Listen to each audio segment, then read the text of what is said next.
able to gather today as neighbors and friends and residents of Highland, and pray that we will be able to have good decisions and good conversations and make decisions that are in the best interest of the people who live in this beautiful community. We're so grateful for all that we've been given, and we pray for thy Spirit to be with us in the name of Jesus Christ. Amen. Amen. Please stand on the colors of our country. Repeat after me the pledge. I pledge allegiance to the flag of the United States of America and to the republic for which it stands, one nation, under God, indivisible, with liberty and justice for all. Okay, we have time set aside for unscheduled public appearances. So I'm not seeing anyone in our vast audience that would be here, but do we have any online comments from any residents? No, so we don't. We had a presentation scheduled by Corinne, but something came up and Corinne can't be here tonight, so we'll reschedule that for tomorrow. And then before we get to consent items, maybe I just ask Seth to come up and introduce himself and do damage control on what I said. So, yeah. Yes. I'm Seth Barris. Moved here to Highland about 5 years ago, and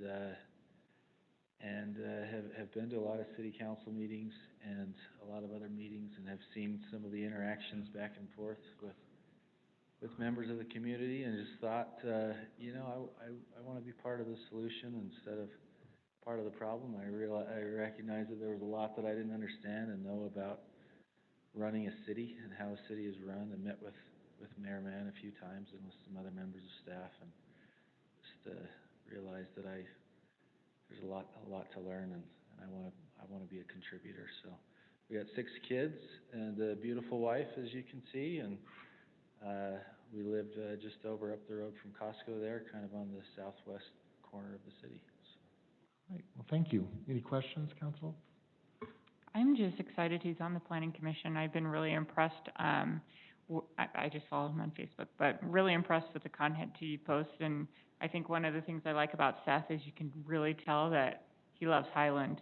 And I think that's the #1 priority when putting someone on the Planning Commission. Awesome. Any other comments? Thank you, Seth. Thank you. Thank you, Seth's wife, for coming and being supportive. All right. With that, we'll go to consent items. There are 3, is it 3 or 4? There are 3 items. Approval of meeting minutes, ratifying the mayor's appointment of Seth Barris to serve on the Planning Commission, and then resolution to approve the purchase of 3 F-150 vehicles for the city fleet. Mayor, I'd like to pull 3C. Okay, we're pulling 3C. Is there a motion on items A and B? Mayor, I move that we approve consent items number 3A and 3B. Is there a second? I'll second. All right. Are we electronic voting? I'm sorry, I've run into some technical difficulties. Okay. I'm not quite there yet. All right. So on this one, we'll just, all in favor? Aye. Aye. Any opposed? All right, that passes unanimously. And now, Scott, the 3 F-150 purchases. I just had 2 or 3 questions. I'm not opposed to purchasing vehicles for the public works staff, and I know the funding comes out of this CARES Act. I just kind of want to be on a soapbox for a minute. I think as a city we need to take advantage of this money that's been provided. As a fiscal conservative, I just kind of have a hard time with 2 parties in Washington who like to borrow and rain funds on everybody. It just kind of grates on me a little bit. Somebody's going to have to pay this back someday, but unlike cities in our state that we have to balance our budgets, they just seem to have lots of printed money.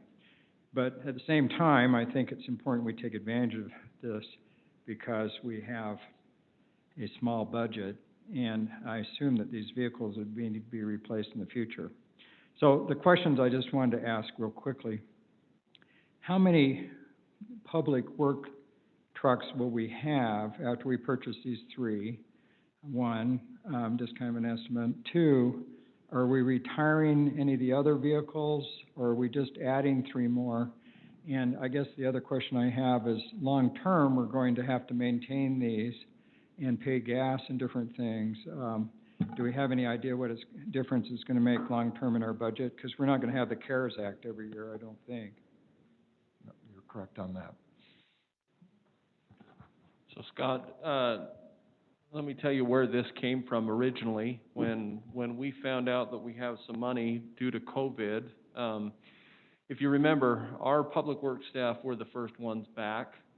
We tried to work from home as much as possible, but when you're running a sewer system, water system, the roads, we had to come back as quickly as possible. And we tried to keep individuals in separate trucks, and what happened is we were having a very hard time doing that. We actually were, for a short time, asking some of our employees to use their personal vehicles so that we could keep our employees separated to stop the spread. Originally, when this came out, we just couldn't afford to lose our guys. So that's where this came from, is to provide more trucks for the guys that are actually riding around together, our full-time guys. And so, off the top of my head, I would have to pull up our fleet inventory to tell you exactly how many we have. This is not intended to replace any. It is intended to give our guys options of being separate in a situation where they need to be. So where will they park these? Are these vehicles they'll take home? No, these three vehicles will be at the shop. So only our superintendents take their vehicles home. The three additional that we are getting, depending on where they land, we're gonna have to look at our fleet and decide, okay, where does it make most sense to have these newer vehicles? We'll probably end up going to a superintendent, but then their vehicle will be handed down to the other individuals where they will just stay at the shop. And I assume in the future we'll probably expand staff as the city grows. I would hope, but Yeah. that hasn't happened in years, so. Right. Okay, that answers my questions. Excuse me, Todd. Scott asked a very good question. What's the annual cost to run one truck? You know, the trucks that we're trying to retire out of our fleet, much higher than these new ones. Obviously, when you have an older vehicle, we spend much more, but it depends on the year and it depends on the vehicle. Like what with gas? Have you ever looked, I mean, these were not put in our budget, so how's this gonna be adjusting our budget? Does it cost us $18,000 more a year to run with if it be with gas, No. insurance, tires, everything else? No, but I can easily get you that. I don't have that right off the top of my head per vehicle, what we spend on oil changes and gas and those things, but, what's our overall budget for gas overall? Do you remember?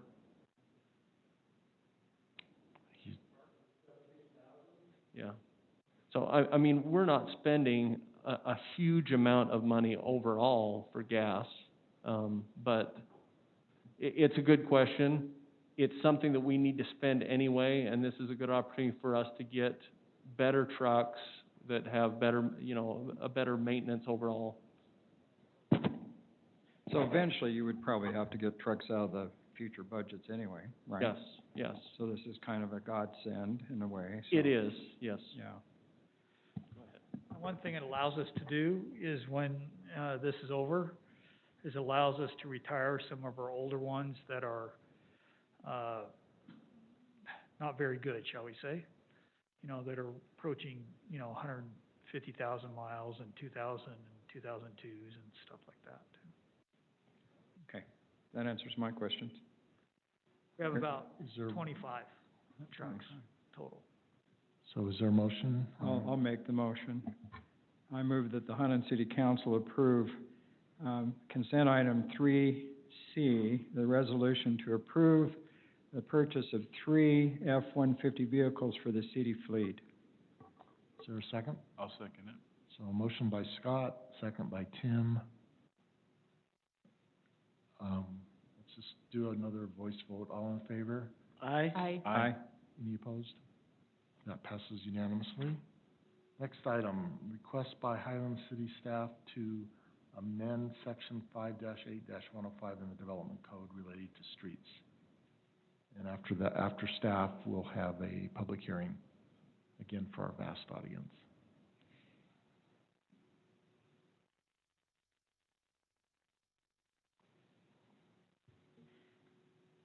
Okay, thank you, Mayor and members of the City Council. So for your background, on August 4th, 2020, the City Council approved an amendment to Section 12-08050 of the Municipal Code relating to new roads serving property outside Highland City corporate limits. The Development Code also has a street section and requirement, which is this section of the code that we are proposing being amended.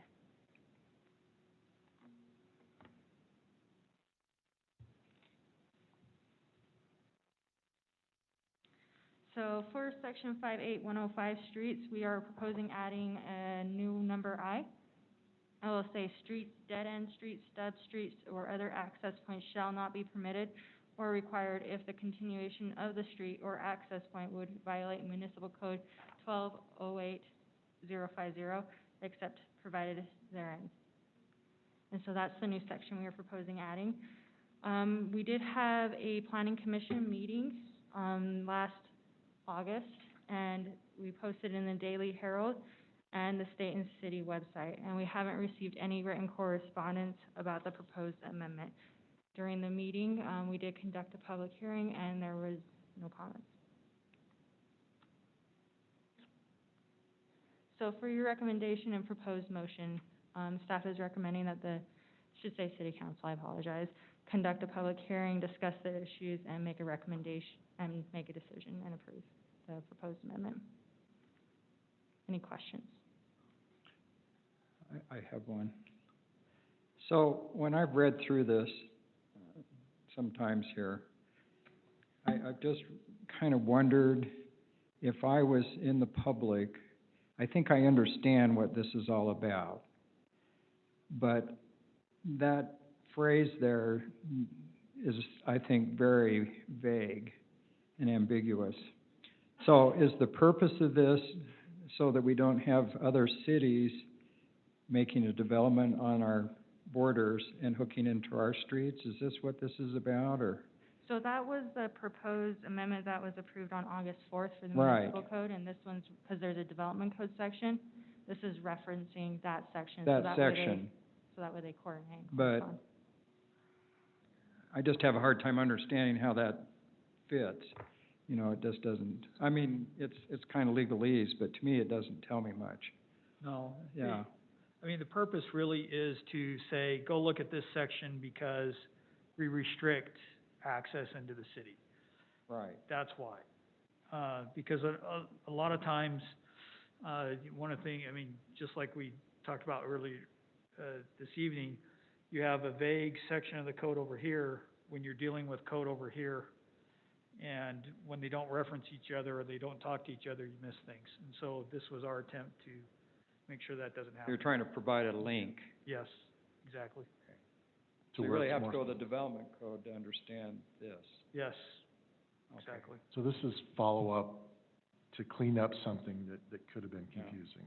Is that? Well, I understand that. I just, when I Yes. read it, I thought, I Yeah. don't quite understand how Yeah, they because it fit. doesn't Yeah. explain it. You're right, you're exactly right, because it doesn't explain, you're like, oh, what? Oh, I need to go visit this, so. All right.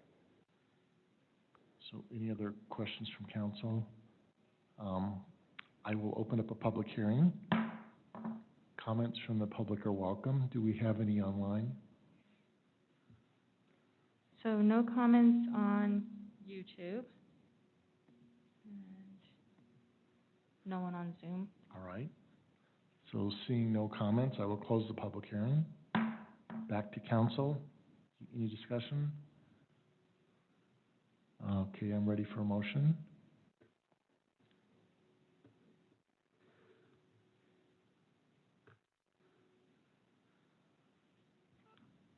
I'll make a motion. Let's see, I move that the city council accept the findings and adopt the ordinance approving the amendment to section 10.08 of the Highland City Municipal Code pertaining to vehicles obstructing traffic. Oh, wrong. Oh, Sorry, wrong one. Up. Sorry. Thank you. I'm just looking at it here. I'll do it right here. I move that the planning commission accept the findings and recommend, put it up. Huh? The city council. Sorry. Oh, Sorry, I God. apologize, I copied it from the planning commission I one and I usually just read it right here. didn't change it. She's already got one foot out the door, so. I'm out of Diet Coke here.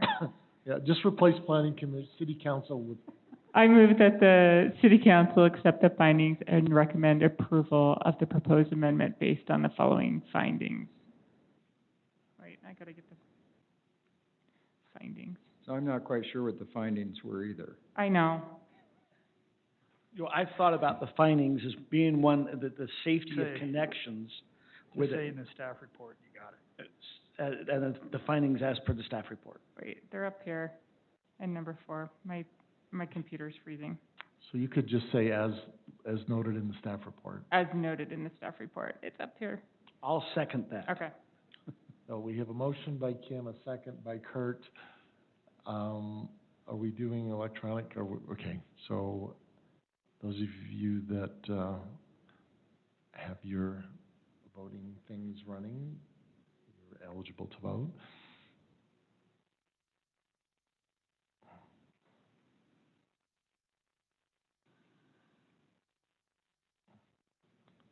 Aha. Okay, we're ready.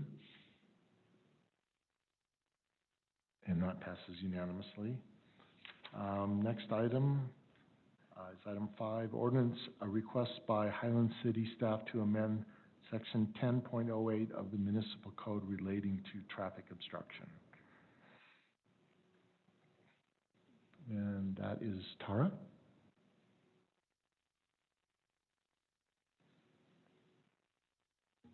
All right, thank you, Mayor, members of the City Council.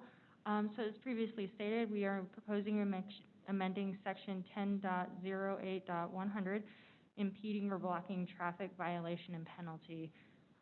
So this section, it says it's unlawful for any person to engage in conduct that may impede or block traffic with any of the areas described below under the jurisdiction of or within the boundaries of Highland City, including all associated shoulder areas, on-ramps, off-ramps, and areas between the roadways of a divided highway.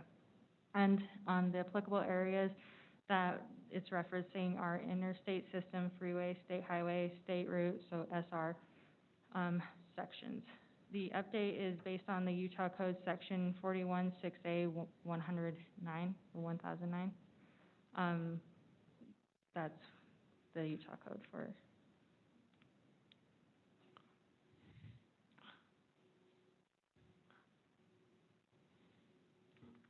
And, do you have any questions? It's a rather large section, so that just summarizes what the section was about.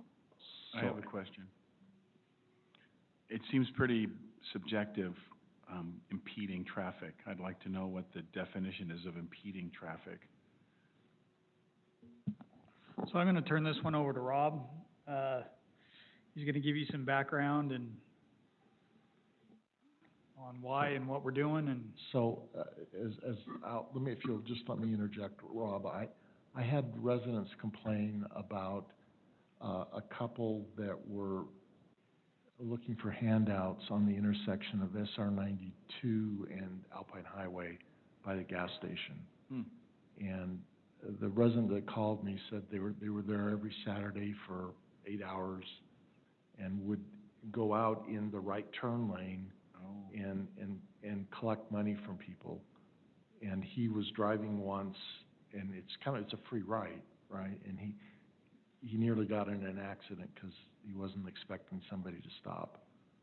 So the intent of this was to give law enforcement the ability that if that was a problem, that they could, talk to the people impeding traffic or causing traffic to be So you're impeded. saying I can't go panhandle now in the streets? You No, you can still if you stay on the can. curb. Okay. Yeah, Rob, can you also address which streets this applies to, because it's not all the streets, right? Correct. So first to, Tim's question, yes, it is somewhat subjective. Criminal codes, we try to be as accurate as possible, but there's always gonna be room for discretion. Disturbing the peace is a criminal action, but it's an unreasonable action. This does specify certain conduct, which is someone walking out into the street, interacting with a vehicle when it's supposed to be moving. So that's the kind of thing we're looking at. It does leave it to the officer's discretion on whether that's happening or not. There are also certain exceptions that says this is not impeding traffic, and that includes the panhandling. Someone holding a sign on the sidewalk is exercising their free speech rights, and we absolutely cannot say you can't stand on the street corner and hold a sign. But we can say you can't walk out into the street or certain streets and stop traffic from flowing in an unsafe manner, which is what this gets at. How have some cities prohibited panhandling then? Some cities attempt to do so, and then some cities get sued for doing so. This code section was litigated a few years ago by a different, I think it was Salt Lake, and it got amended at the state level to make it less restrictive and clearer on what is a free speech right. Primarily, if you're standing on the sidewalk, you're fine. It's when you're going out, I mean, it's possible you could even go out with someone that's parked legally, they're not moving, and interact with them. But if the traffic needs to move, you can't enter the street. It's trying to regulate the conduct, not the speech. The action of blocking someone from driving when they need to drive. With this I mean, we're in an environment right now where we see some protesters walking out on the streets to prohibit traffic from movement. Is this part of that aspect, or is that prohibiting free speech? I mean, if we had a protest, let's say, come in Highland and they're in our streets, does this code, is that part of that issue? This would address that. However, the city also has an obligation to ensure a process whereby someone who they want to use the streets are enabled to obtain a permit from the city allowing them to do so. That would be restricted to, for one thing, like the highways that run through the city. We don't have jurisdiction over those anyway. That would be a state thing. And we wouldn't have to approve someone who's, obstructing a major thoroughfare. But perhaps around the city, there's roads here that don't really, you have alternate access points to get around that wouldn't be obstructing residential areas. Those are the kind of things where the city would have an obligation to allow protesters or people who want to march to use the streets for a limited time, and we could set reasonable time, place, and manner restrictions on So them. they could, let's take, SR 92, so that's a state route, obviously, SR. So we would have no jurisdiction or no say in whether or not that was blocked. Correct. And we'll have a follow-up either, and maybe the council can give direction where it gets really subjective Maybe it's for not us. a sign, maybe it's a, some sort of business that has I remember in California, they put up a business along the side of the freeway, and it stopped traffic because it was this really cool business that had dragsters, and you could pay to, but you could see it clearly from the freeway, and it would completely stop traffic during rush hour. And some would say that's an attractive nuisance, and some would say that should be, limited by zoning. I don't know. I'm just concerned about how you could apply this and how open it is and how subjective it is. Because another thing would be that we discussed an issue, I don't know if I should bring it up now, a few weeks back where there was a business that had some parking along the road. I won't say which business, but that could be construed as impeding traffic also. So. And this is just part of the overall traffic code. There are additional codes that regulate, where you can park, and, attractive nuisance of the kind of, someone's doing something on private property. That'd be handled more through the land use and zoning aspects of it. We can say, you can do this, or, if you're doing something that's really flashy, we need to make you, you have to install privacy fences or something that doesn't, shine lights or lasers out onto this road that could interfere with the traffic. Got it. And Brittany, sorry, finally getting back to your question. There are state code, and this repeats what the state code says where this applies.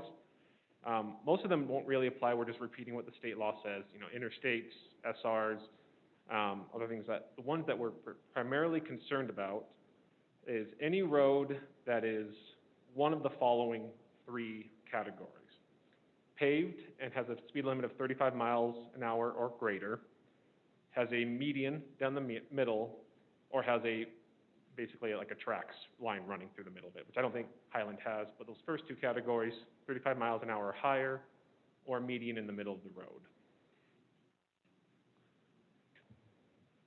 So let me ask a question. So as I was coming from work today, home, there were probably 6 to 8 people standing in front of the American Fork Hospital with signs, and they basically said, honk if you support healthcare workers. Now, some of those people were actually into the road some. And, I didn't think they were obstructing and different things, but actually, according to this, that would be illegal, right? Because they were in the road. If they were in the road and had the potential, if they're blocking the shoulder area, And that highway there in American Fork is at 40, it becomes 45 in Highland, of course, because we like faster roads up here, but, yes, that would fall under this. I mean, so that's another example, but that's kind of a benign example. I mean, I honked and things, but at the same time, as I've thought about this, they were actually in the road some, which is dangerous. Correct. Also point out the penalty for violating this is the lowest level basically we can do, which is an infraction. I would assume most of the time, if it's something like that, someone gets a call, the officer can go out and say, stay on the sidewalk, please. Yeah. Get out of the road. If it happens again, there's always going to be discretion in how officers can handle that kind of thing. But we have tried to make it as low of a level as possible, mostly just to encourage people and keep the roads safe. So can you help me, because there's been some things in the news, so help me how this code goes. There was a situation up in Cottonwood Heights, they got a permit to be in a park. They then come and they start to go down city streets. We saw their law enforcement told them to get to the sidewalks. Is this the code that would, if they had a permit to be in the park, but they start to leave for the park, going down our city roads, that we could, is this code that says, hey, please now get over to the sidewalks, that's where you were to be making your movement? Yes, this is the code that would apply to that.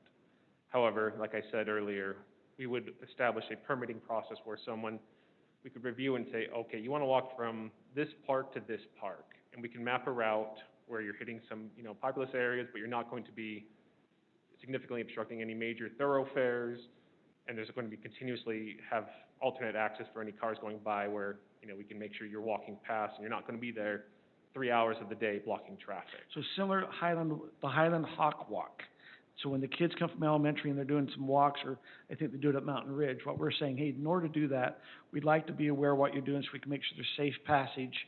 But they need to come in, and I've noticed that when Mountain Ridge, I think, does their big walk down to 6,000 West, I think they've kind of even blocked off different areas to make sure it's safe for the kids. Exactly, and that's what we want to have happen, regardless of what, the speech is, whether it's an elementary school, whether it's protesters, whatever it is, we want to make sure the rules will apply equally to them and that they are all treated fairly and are safe on the city roads. Well, yeah, we're trying to make sure it's safe. If they are going to do this, we know where they're at, and we're trying to make a safe passage for them. Kurt, what you're talking about, we call a special event permit, and they go through that process with us. So Mountain Ridge, every year, they tell us the route, we work with police, we work with roads to make sure that they can do it safely, like you're saying. So that's true of any 5K or bike race or that kind of thing that goes through the city. Okay. Anything else I can answer? Yes. Yes. So in this proposal here, it appears to be there's 2 motions. One to approve the amendment, which is 10.08.100, and another to adopt the ordinance. Can you do that in one motion, or do we need to make 2 motions? Because we're adopting an ordinance and we're approving the amendment to section 10.08. You could do that in one motion because adopting the amendment is approving the ordinance to amend the ordinance. You adopt the document called ordinance number, which results in the amendment of the code. So you can do that all as one. In one motion. Motion. You don't have to have 2 motions. Correct. Okay. I'd like to make that motion. I move that the City Council accept the findings and approve the proposed amendment, which is section 10.08.100, concerning impeding and obstructing traffic, and also adopt the ordinance approving the amendment to section 10.08 of the Highland City Municipal Code pertaining to vehicles obstructing traffic. Thank you, Scott. Is there a second? I'll second. So, motion by Scott, second by Brittany. We're ready to vote? Maybe?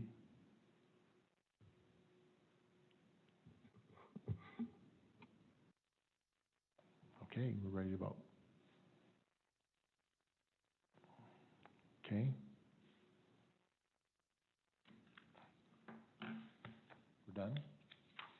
And that passes unanimously.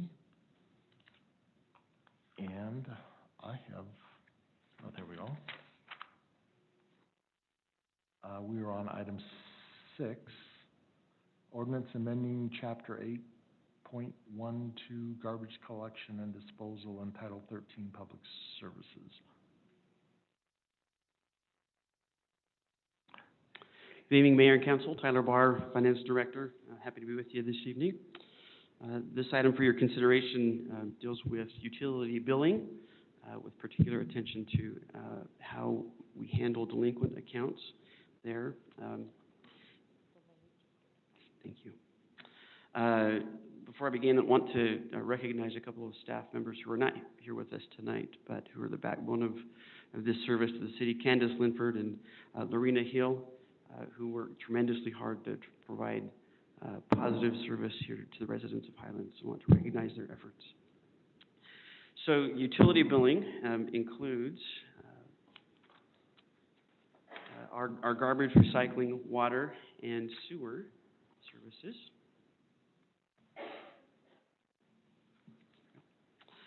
We currently provide services to just under 5,000 accounts actively.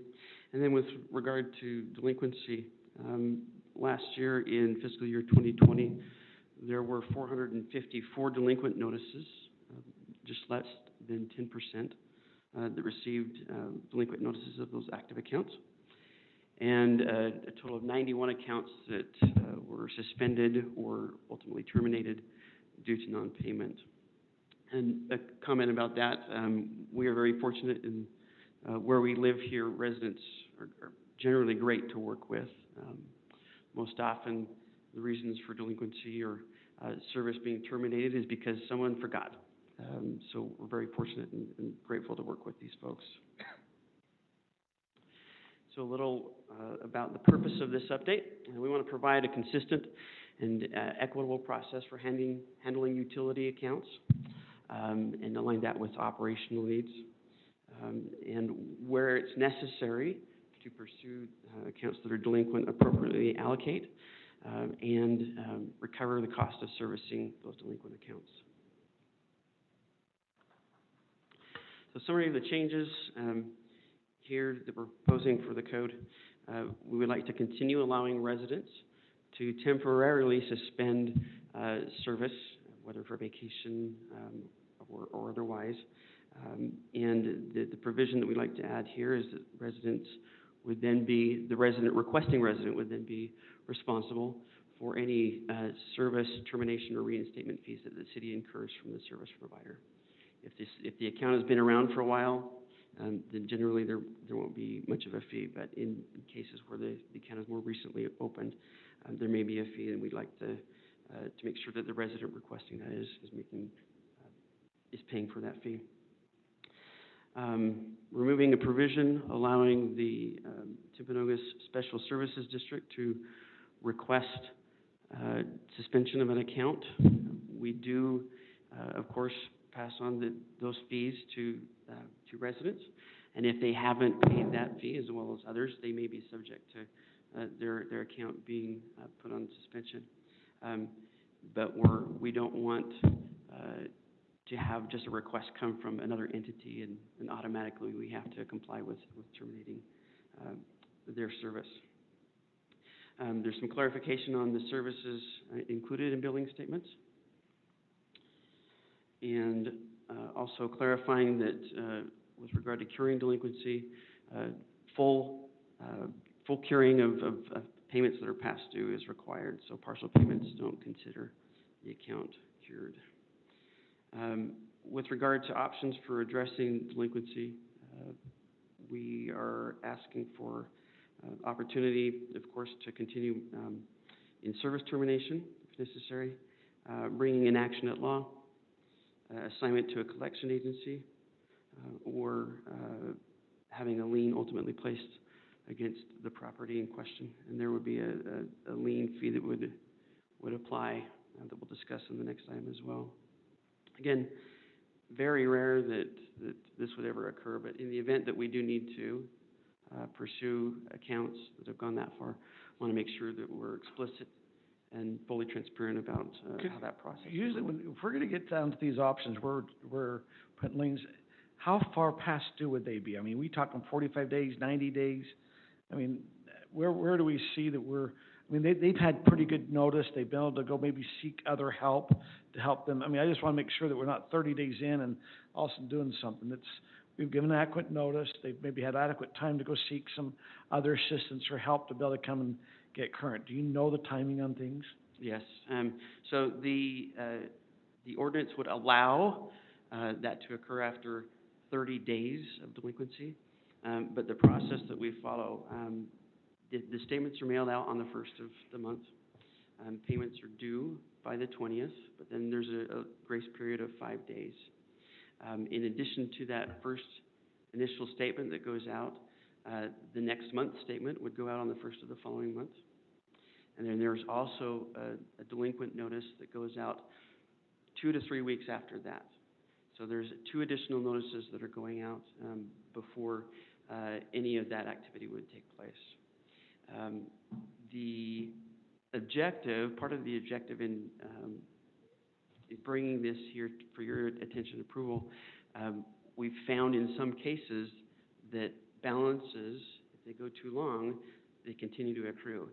And at that point, in some cases, it's just insurmountable to schedule a payment plan or whatnot, and they'd be paying on that payment plan forever. So, in answer to your question, service termination would be the first thing, of course, that would occur, and that's generally going to be a couple of months into it.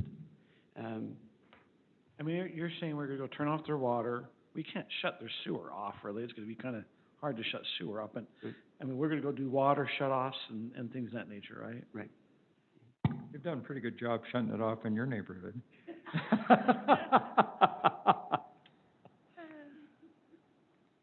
So, if I could just interject here, that one of the first things that I ended up dealing with when I got put into being mayor, actually within a year, was dealing with a chronic non-payment person who had issues dating back to Mayor Ritchie.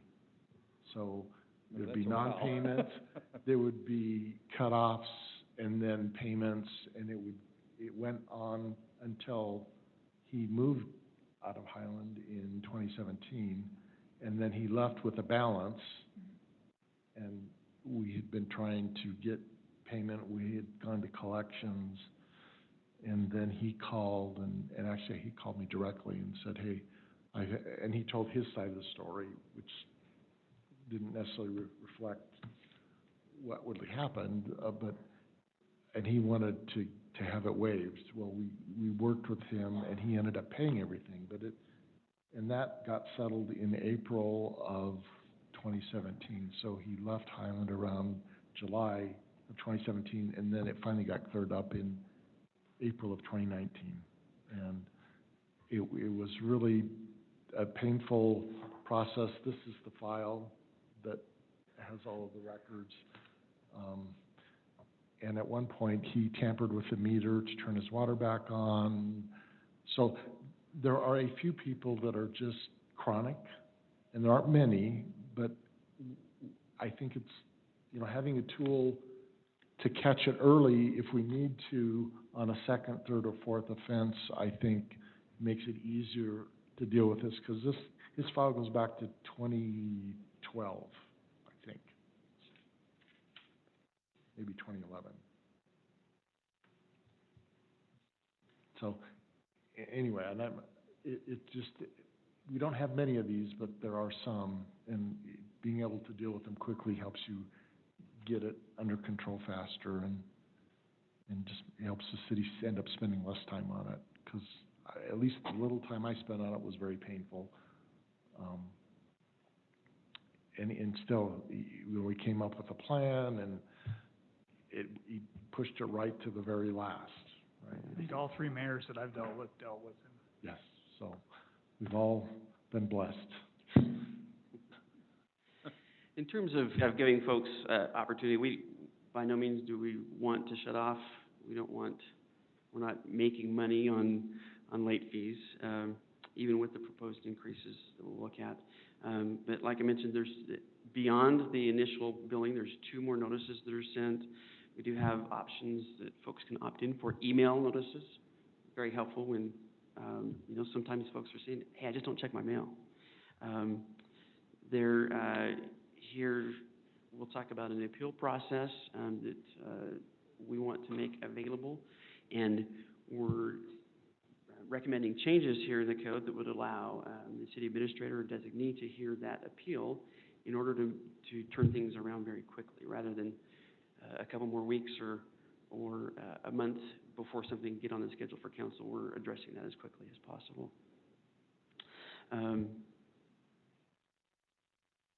Reconnection fee is another change here that we're proposing here in the code. Required if a service is terminated due to delinquency. Mentioned, of course, the appeal process. Credit risk accounts, if an account had 3 months of delinquent payments within a 12-month period, that they would be considered temporarily a credit risk account and be required to put down the $250 deposit. So, I want you to explain delinquent, because, sometimes I miss my bill, and then I get the new bill and I pay it all off. But I'm considered to be delinquent one time there, is that correct? Because I missed the due date on the 20th. And if that happens 2 or 3 times during the year, even though the bill's all paid off, then I have to pay $250. Put down a deposit of $250, yes. But that's only if that's just to keep your stuff on, right? It's not you've turned it off. It's just if I forget to pay 3 times in a year. Yeah, it's the definition of delinquency. I mean, I probably would meet the definition, because a lot of times I don't pay it till I see the second bill. But if I do that more than twice in the year, then I've got to come up and pay you guys $250, even though my bill's all paid up. Is that what you're saying? After doing that three times, we're finding that that's not a very common occurrence, except for the account. Okay, so let's go back. We saw that about 9.5% of our accounts become delinquent at some time. How often are we seeing that if we instituted this fee, what percentage is it? Could be the 9.5% of all the customers out there are going to be having to bring in $250? I mean, do we have any type of guess where we might be there? And we'd be talking about repeat offenders there. So the 454 delinquent notices, that's 9.3% you're referring to, that had a delinquent payment at any time. So we're not talking about this 250 applying to all of those. I have to take a look at those, the number of accounts that would have had at least 3 delinquent payments in a year. We can certainly get that information. So if they're 5 days late, they'd be classified delinquent. So if they did that 3 times, even though if their account's paid off, then they would be a credit risk. We'd have them bring their money in. Well, good luck with that.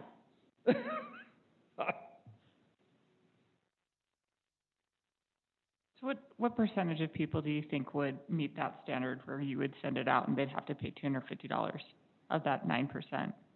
I guesstimate 2 to 3%.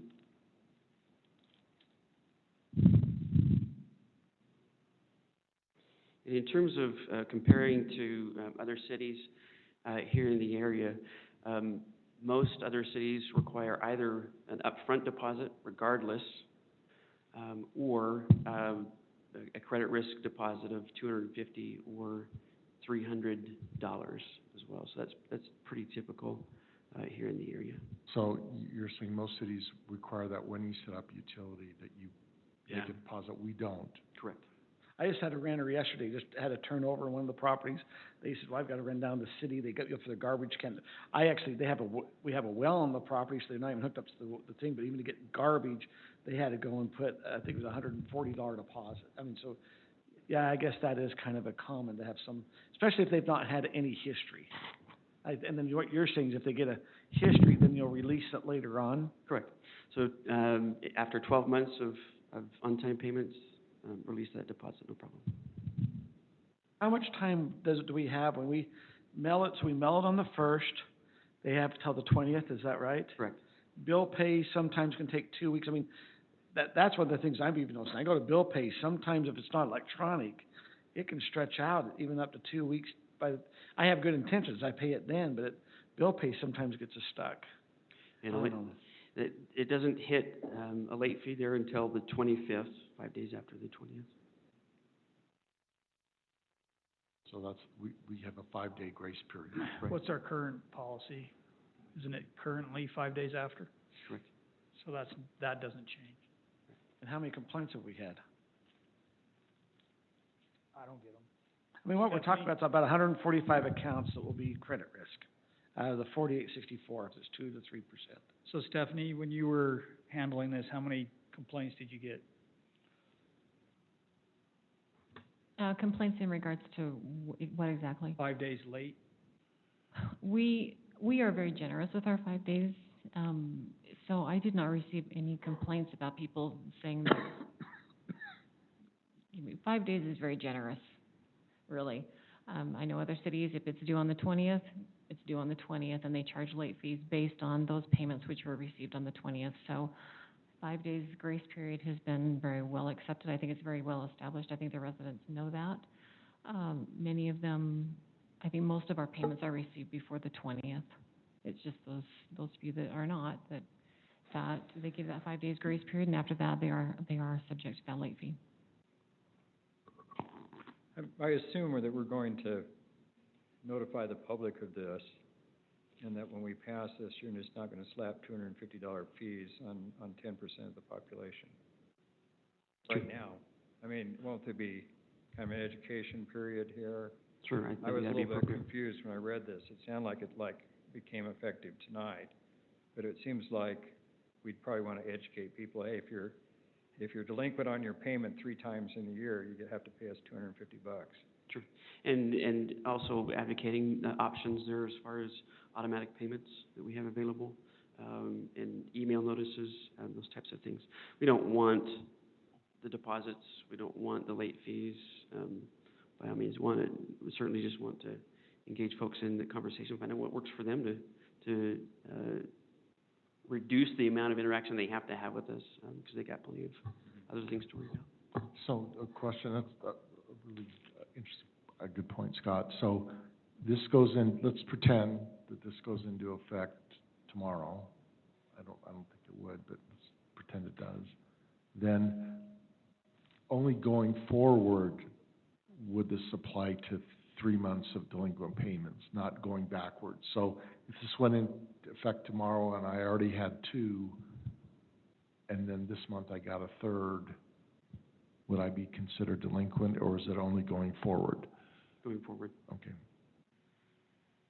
Even just putting a notice on the utility bill, I think would be effective. Yes. I think that's a great suggestion.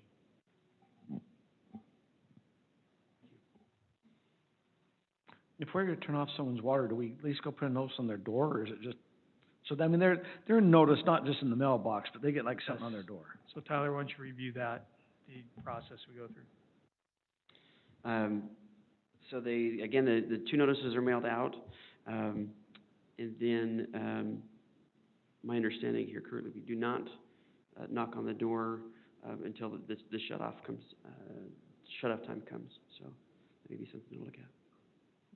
But I think, don't we leave a notice on the door when we shut off the water, Correct. though, so that they know what's going on at that point? But really, we don't want to engage them at that point, for the safety of our employees, because it could be a hostile environment. So we don't put a notice on their door until we shut off? Correct. Hey, you shut off your water. Okay. Have we talked to them? We've sent them 2 notices. and have we had issues? I mean, people don't like get their water shut off, but the ones that we have all know that there's. It's proved to be, very effective. We usually don't have that many that actually get to the shut-off. Did you have some numbers on that, Tyler? 91, total in 2020 that actually hit shut off. And then how, do they come in and pay that day then, typically, or? Some do, some don't. Yeah, like when Candace sends out her first rounds, it's like 70-ish people who are on the list, give or take. And by the time we get to shut-off day, we're talking 10 to 15 people who are actually getting shut off. So those 2 notices that we mail out work. So, okay, so we have 91, how many are the same people? I mean, out of that 91, do we have 40 of them, they're hitting that twice in the same year? And that's the 2 to 3% estimate there. I'll have to look at that and get a figure for you. And of the 91, how many come in within a day to pay versus, do we know, I mean, do we have some that go for a week because they're trying to get money? Typically, the only time that happens is if they're actually not home, whether they're traveling or the house is vacant. It's very rare if somebody's living in the home for it to go overnight. Sometimes we do have people who don't make it during our business hours, but Candace works with our on-call guys. They have a list, and if if they call the on-call person and show them that they made a payment, they'll turn it back on, even if it's 7, 8 o'clock at night. Yeah, so we monitor it throughout the day, and so we know how it's going. So if it's, and so we try to make sure we're contacting them, so people aren't going out without water over a weekend or anything like that. So we're not, we're not trying to be cold-hearted, for lack of a better word. We are trying to engage and make sure payments are paid and people have water over weekends or holidays or whatever the day may be. But we are trying to make sure that, they're paying for the service. We always do shut-offs on a Tuesday, right? And after a Monday that we've been open, so that we ensure that they've had time to come into the city when we're open to make a payment if they want to do it in person. So just refresh my memory, how far delinquent are you when you get a shut-off notice?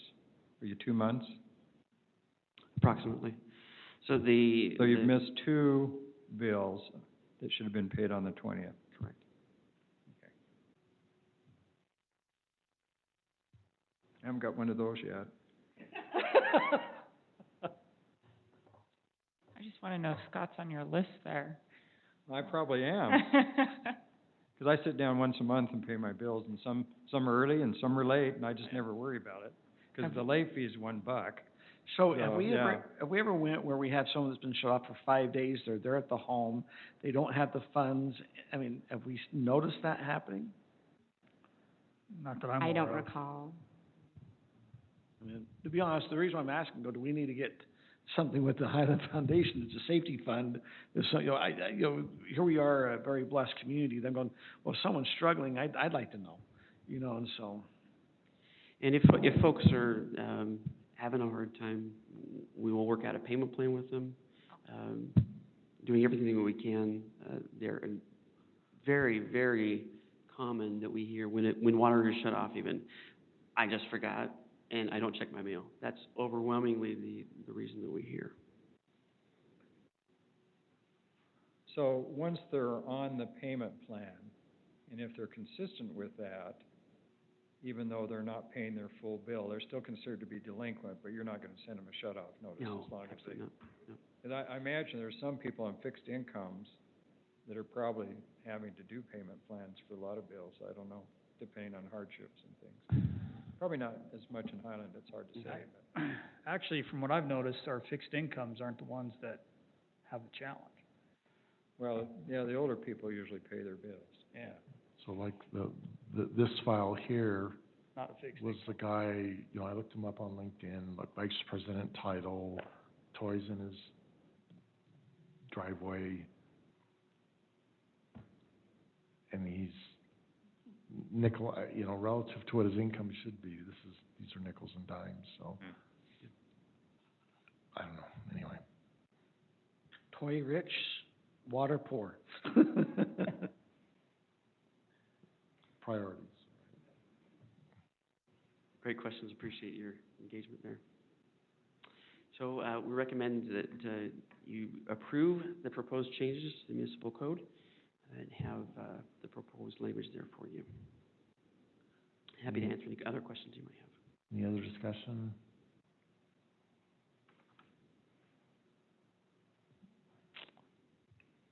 Motion? So this is again where we can combine these two, right? Because we're approving the change as well as adopting the ordinance. Correct. Okay. I'll make that motion. I move that the Highland City Council approve the proposed changes to the municipal code concerning delinquent accounts. And I move that the City Council adopt ordinance number 2020, amending Chapter 812 and Title 13 of the municipal code relating to garbage collection and disposal and public services. Is there a second? I'll second. Motion by Scott, second by Kim.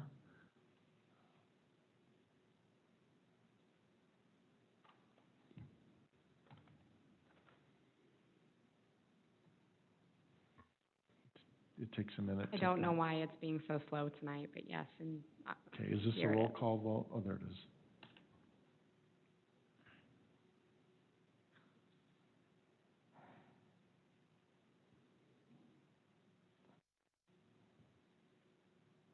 Says polling closed. I'm sorry, Tim, I thought I saw a vote there. I apologize. So, verbal? Yes. Okay, so that passes unanimously. You call it verbal, not Myrtle. Never mind. I've been called worse. Today, as a matter of fact. All right, item 7, I assume public hearing resolution amending the 2021 fee schedule. This is Mr. Tyler as well. Yes. Thank you. The fiscal year 2021 comprehensive fee schedule was approved in conjunction with the budget here on June 16th, 2020. And amendments to the fee schedule are necessary to accommodate the changes that we just discussed here with the code regarding utility billing services. And also we have included some changes there to prorate fees for use of community garden boxes. So again, utility billing, looking to provide a consistent and equitable process for handling those accounts. The 3 changes there pertaining to utility billing, increasing the utility billing late fee from 1.5 to 3%, establishing a risk account deposit amount of $250, and if accounts progress to the point of requiring a lien, that an additional fee of $100 would also apply. With regard to community garden box rental, we've had a request here recently for use of a box for less than a full growing season. So in that spirit, want to make amendments there. The current fee is $40 for a full growing season.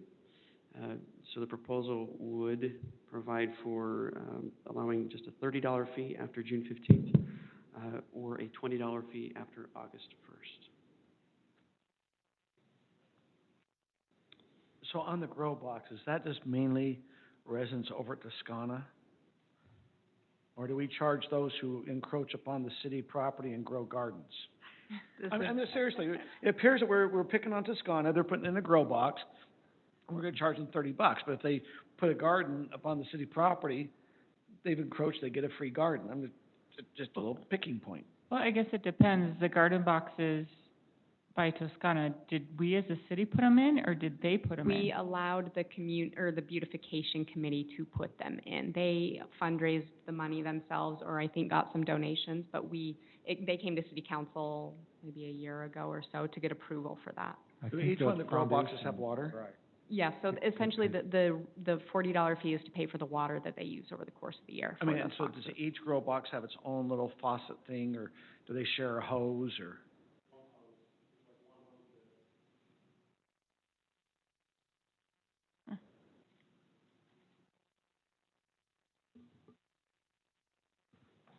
Great.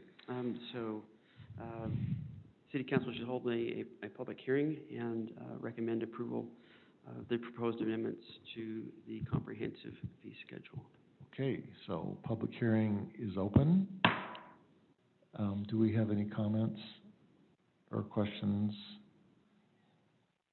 Nobody's on Zoom. Tara, can you check YouTube?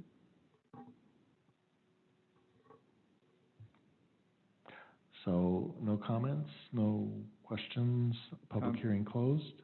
And then, council?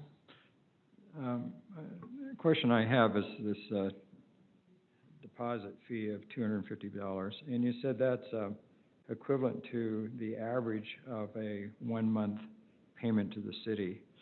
I'm not on the pressurized irrigation here in the city. We have, my neighbor has their own. So I pay about $105 a month. So do we have people that pay a lot in pressurized irrigation or something so that the average one is $250? What do other members of the council pay per month to Highland? I pay about $140 to $150. 140? And that would depend on how many garbage cans you have too. Right. But I'm on a smaller lot. I'm on a third of an acre. Yeah, I've actually acquired another garbage can. They brought me an extra one, so I need to set up a can. I'm not being charged for it. So who do I talk to on that? Well, We can fix that. Okay. I think that's a random council benefit, because when we switched, I found out I wasn't paying for my third can, and Mayor, me neither. I wasn't paying for 2 of my cans for 10 years. No idea. I had no idea that I wasn't. So we switched. Yeah, I've always had So I'm recycle disappointed in we one. switched now. Maybe we ought to go audit each one, when it's garbage day, go audit what's there at the house. But anyway, Okay. Scott, I pay about $190. There are times on my culinary water, which might jump if I'm sometimes I fill my pool. And if that's the case, it jumps up. You fill your pool with culinary water? Yeah. Oh, okay. Well, you don't want to use pressurized. It makes sense. You don't want to do pressurized irrigation. Well, don't At you 160. It's cheaper. You have chlorine. And you can chlorinate it, the pressurized irrigation? The pressurized irrigation's not chlorinated, it has. No, but you can. Yeah. It's okay, Kurt. I don't have a problem. Some people just don't care about money, right? That's a lot of culinary water in a pool. Or what you do is you get a hold of the fire department and ask if they'll come hook up the fire, I think they charge $50 to, that's not one of the fees, maybe that's gonna be Lone Peak Public Safety, but you can have them, they'll come hook up the fire hydrant to fill up your pool fast, so. Okay. Didn't know that. We do have meters that you can rent for that exact purpose. That's great. Speaking of meters, I noticed that there was a fee on here for meters. I assume that is just for a new home going in. I think it was $397 or something like that. But that's, if someone wanted to go on a metered system right now, and they call the city and want to add a meter to their line, can they do that? Maybe they don't want to, but I'm just saying if someone wanted to. We'd work with them. We've never had anybody ask us. Well, and ultimately, we're still not set up to bill that way, so Why would you it'd do be a meter. I mean, I guess we could tell them their measurement.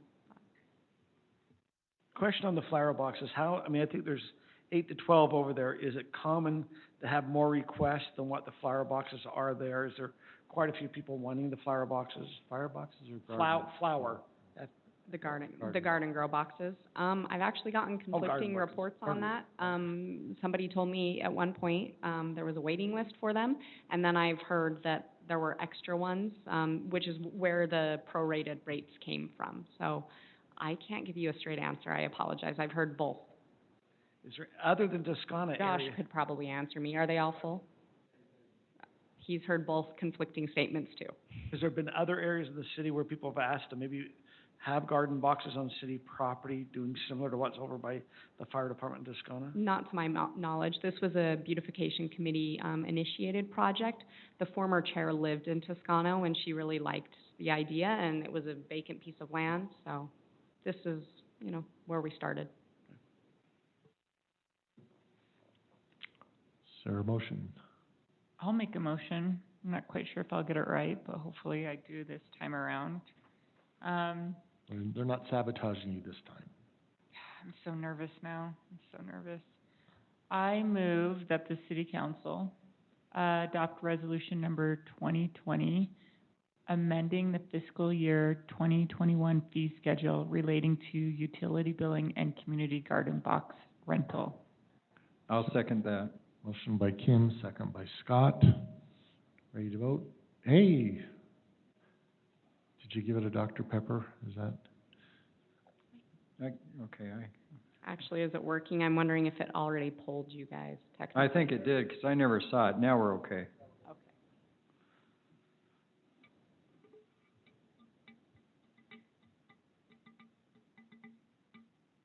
Okay. Okay. All in? And now we're just waiting. Okay, that passes unanimously. Thank you. All right.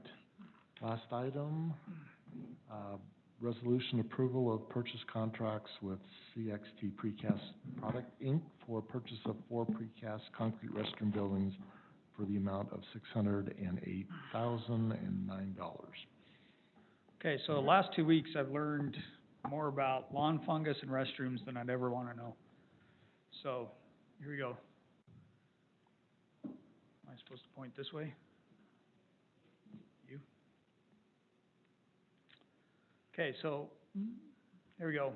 Before we get started, I need to thank Josh and Joanne specifically. They've helped quite a bit out on this process. We've kind of dropped everything the last couple of weeks to pull this together. One of the things we found out is when we do construction projects for this CARE Act money, it has to be completed by the end of December. And working with the contractor, we're basically at the limit. So if we can get some contracts approved, then he said he can get them in and installed by the end of December. So it's going to take Todd and his staff, and we've worked with Roy and Josh and Todd and others to try to get this before you. So we have some updated information for you as part of this. So here we go.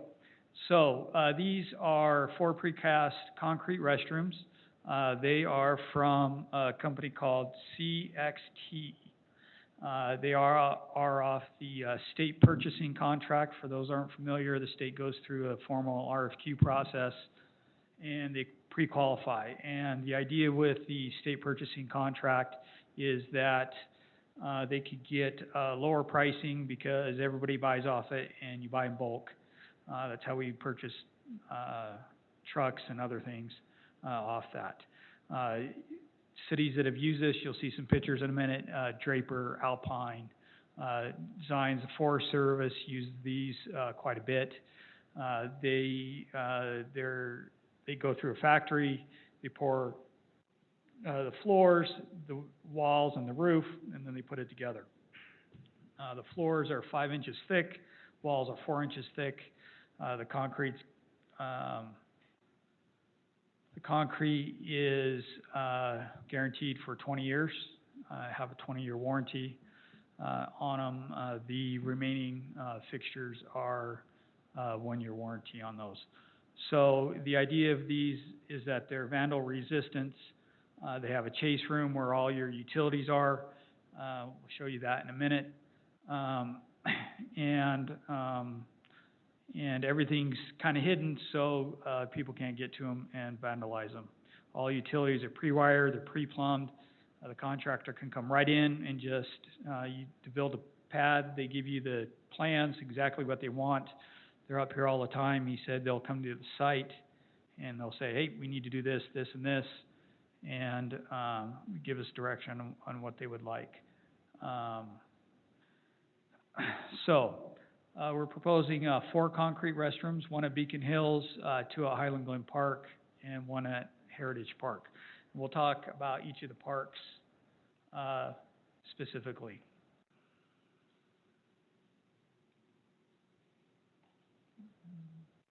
It is green.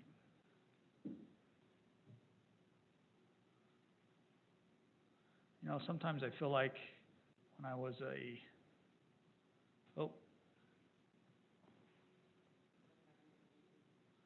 when I was a kid, I used to kind of laugh at my grandparents and say, hey, you know, they can't do a computer. Now I feel like that myself. Okay. So one of the things, review real quick is our, CARES Act, funding budget, which it'll go back to, I hope.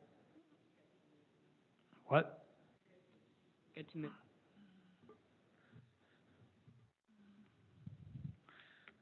So the top column is what we've spent. So, the top number is city other expenses. That's like, plexiglass, stuff like that. That's about $7,000. It's more than that, but it's about 7,000, more than just plexiglass, obviously. There's some Lysol, there's cleaning supplies, there's things like that.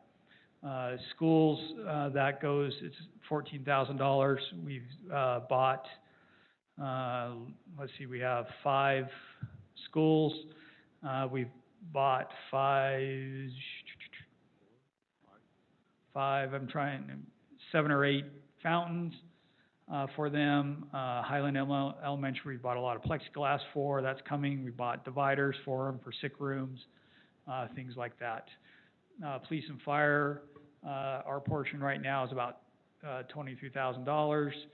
Payroll, that's an estimate in our expenses right now.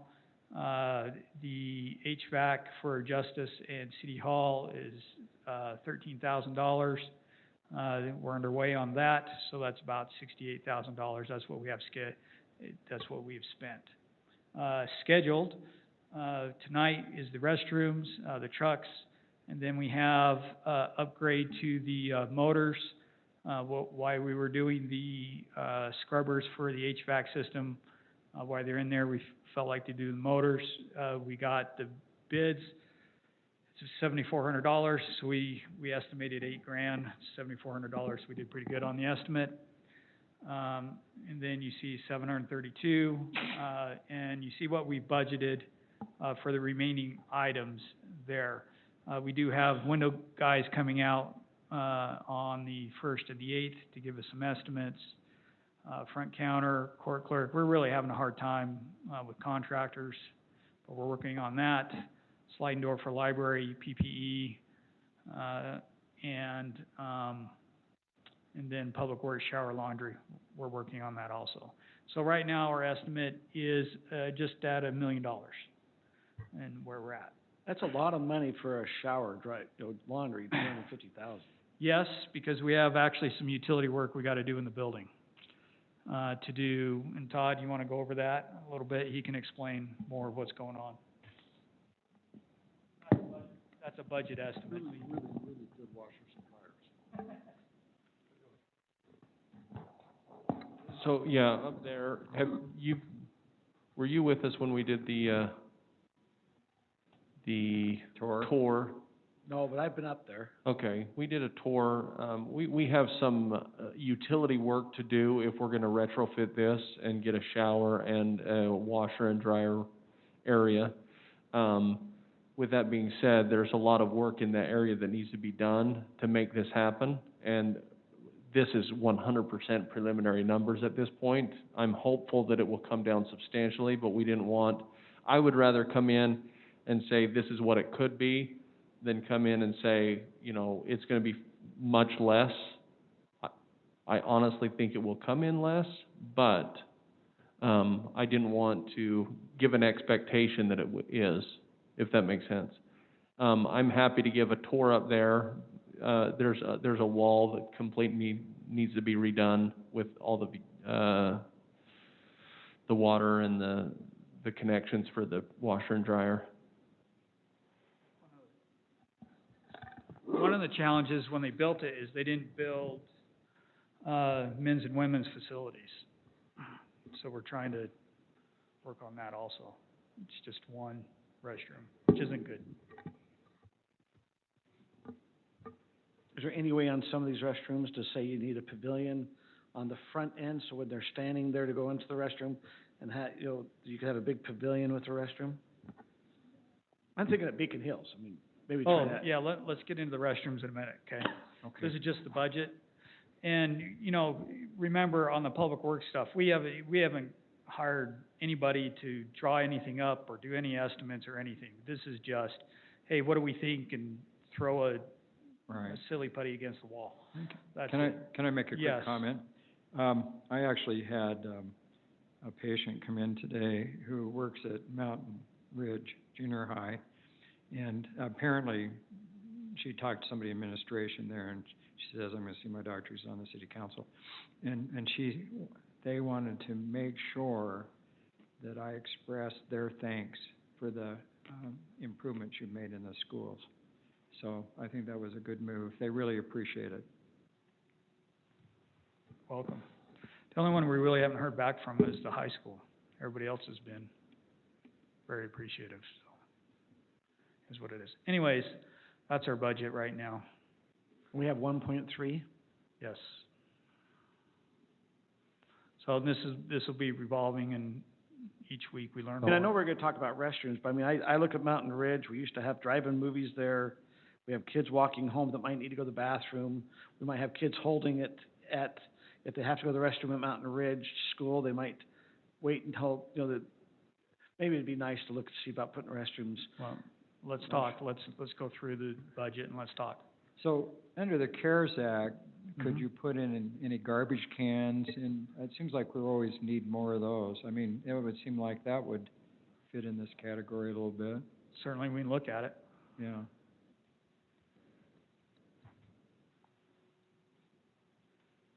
Okay, so let's get into each park. Okay, so this drawing before you is, when they did a concept of Beacon Hills Park, this is the restroom that they came up with. So this area right, you can see the two men's and women's, that area right between it, that's called a chase room. And that's where your utility, your toilet paper and all that stuff, your cleaning supplies, but it's also where all your plumbing is, and you can access it fairly easily. That's called the chase room. But you can kind of see the architectural design. It kind of has a slope roof a little bit, and kind of a shade covered on it, green-brown, basic little restroom that you have there. So that's what we're dealing with as far as the original concept with Beacon Hills. So Nathan, and I do read the emails, even though I miss times, but you said you were working with Tim Irwin to get some feedback Yes. from Beacon Hills. What kind of feedback did you get? I saw where you were talking about that. Right. So Tim was kind enough to post on, there's two Beacon Hills Facebook pages. He was kind enough to post on those. Some of the comments were interesting. But overall, Kurt laughs because, one of them was, well, we can't have restrooms because there might be some undesirable activities in them. Okay. Anyways, but overall, there was general support for the restrooms. And that's what I was looking for. In working with Beacon Hills before, because, hey, can we do a pavilion? There was split. We don't want a pavilion. Yes, we do. We don't want, and we could never get, well, what do you guys want? We could never get that answered. So overall, I think there's general support, and I think, Kurt, would you agree with that? And Kim, you read them. But overall, I think there's general support for I think there's support, and their support appears to say if we get restrooms, we'd like a pavilion, But there are some who are concerned that if they put the restrooms in, that maybe the park starts getting used a little heavier. And of the other questionable, activities that might happen. So, we do porta potties right now. They do get blown over. I saw that quite a bit. They do get blown over quite a bit. But there wasn't this outcry of, no, don't do it. So that was good. So we have two options for restrooms. These would be 2 stall restrooms or 2 toilet restrooms. I guess it's vanity, whatever you want to call it. One is the Cortez, that's on your left. This one is actually over by where I live. It's basically a 2-stall. They're all 2-stall, stone on the bottom. And you can do, this is called, it's in the report. and the other one's a Denali on the right. It's 82, more of a pitched roof. Colors we're proposing, you see them in the report, they're more of a brown and a green roof, kind of like you see at Spring Creek. The cost difference is about $17,000 between the two. So that's a choice that the council can make between the two. What about the smokestacks? Why is there smokestacks in the In the one on the bottom is because that is one at Zion's Is that National chemical? Park, and so it's a hole in the ground. I just So- wanna make sure people don't think, yes. we're not putting a No. hole in the ground, we're No, total we'll do the one flush at the toilets. top. The contractor just sent me a picture of one when we were looking at colors and stuff like that. So is the difference between the two, the roofing and the Yep. materials? No, just the roofing, really. Just the roofing, so you Yeah. have kind of like a nice shingle roof, the other one's a metal roof? No, they're all concrete roofs. Oh, okay.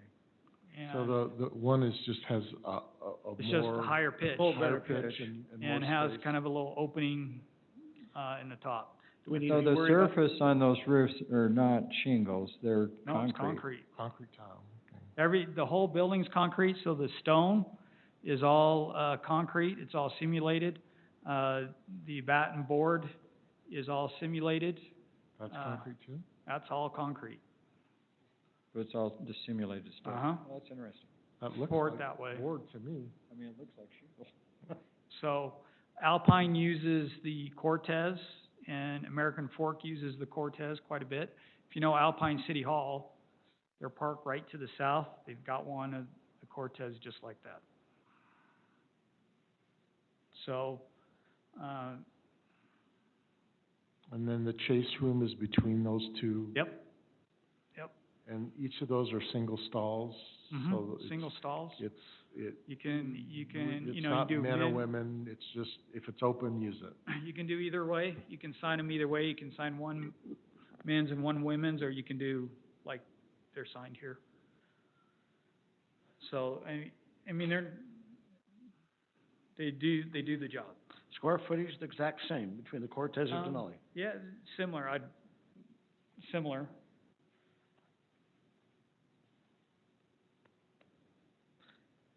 When I very first saw the Denali, I love the pitch roof, but I see and I know they're probably smoked glass so people can't see in them, but Right. I also get worried, could people chuck rocks at them and break They're all vandal resistant. So, that's a city in Utah, and I don't remember exactly which one. These are all Utah examples. Now, do we have to have a concrete pad on those? No, so the minimum pad for these is 6-inch, compacted gravel, for the building to set on. So after that, besides ADA accessibility, you know, we have to, after that, we have a choice. So the ADA is it's all on one surface and they have wider doors? Yeah. Okay. All these buildings are ADA compliant. Everything we'll show you is ADA compliant. So even if we do the non-concrete pad, you still need concrete to Yes, get to the building? to access the building. Mhm.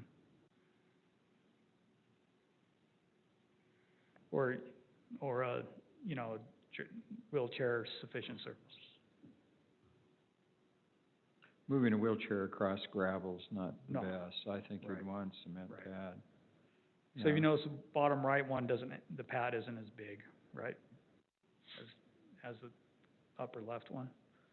Anyway, so really this, you know, it's up to the council which style you like, which one you'd like to do. But you can think about that as we move on.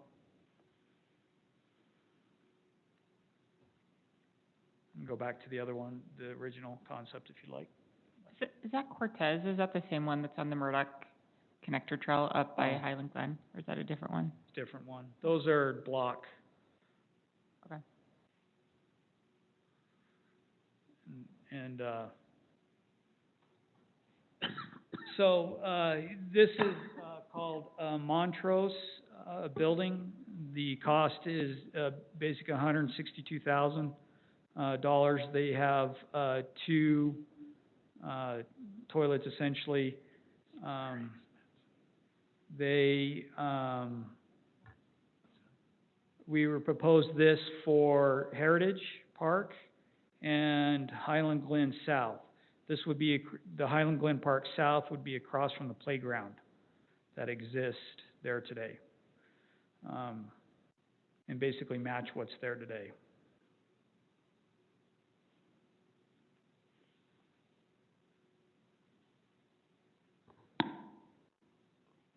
So it has how many toilets?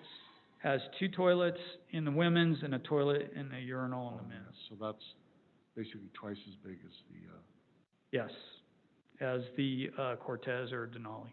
Yeah. And is there only one option then for one this size? For this, For the correct. monthly? I mean, you have other options, but not in a building like this.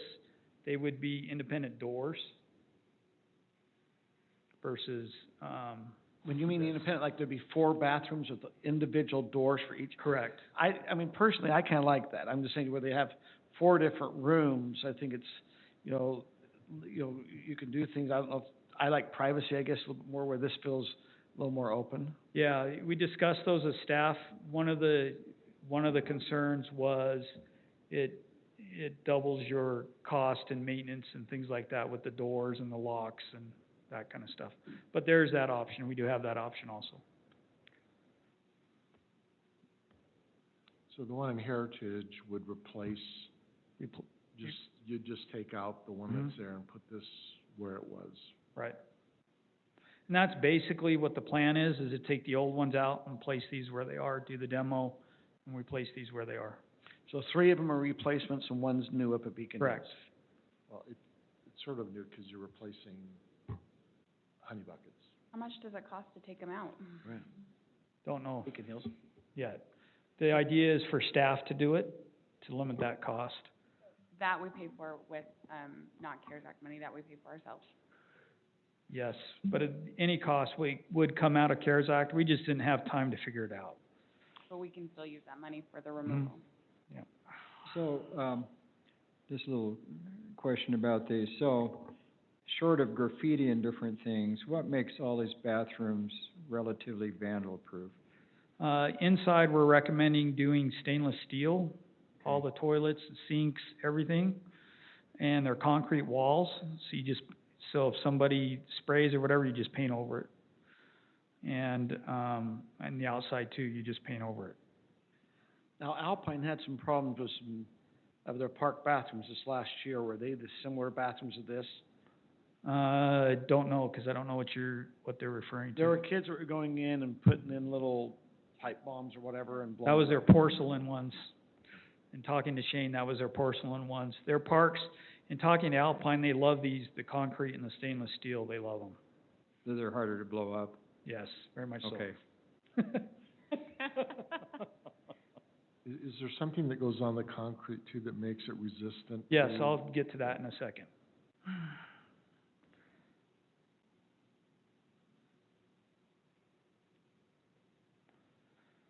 So the next one is where some of the decisions come in.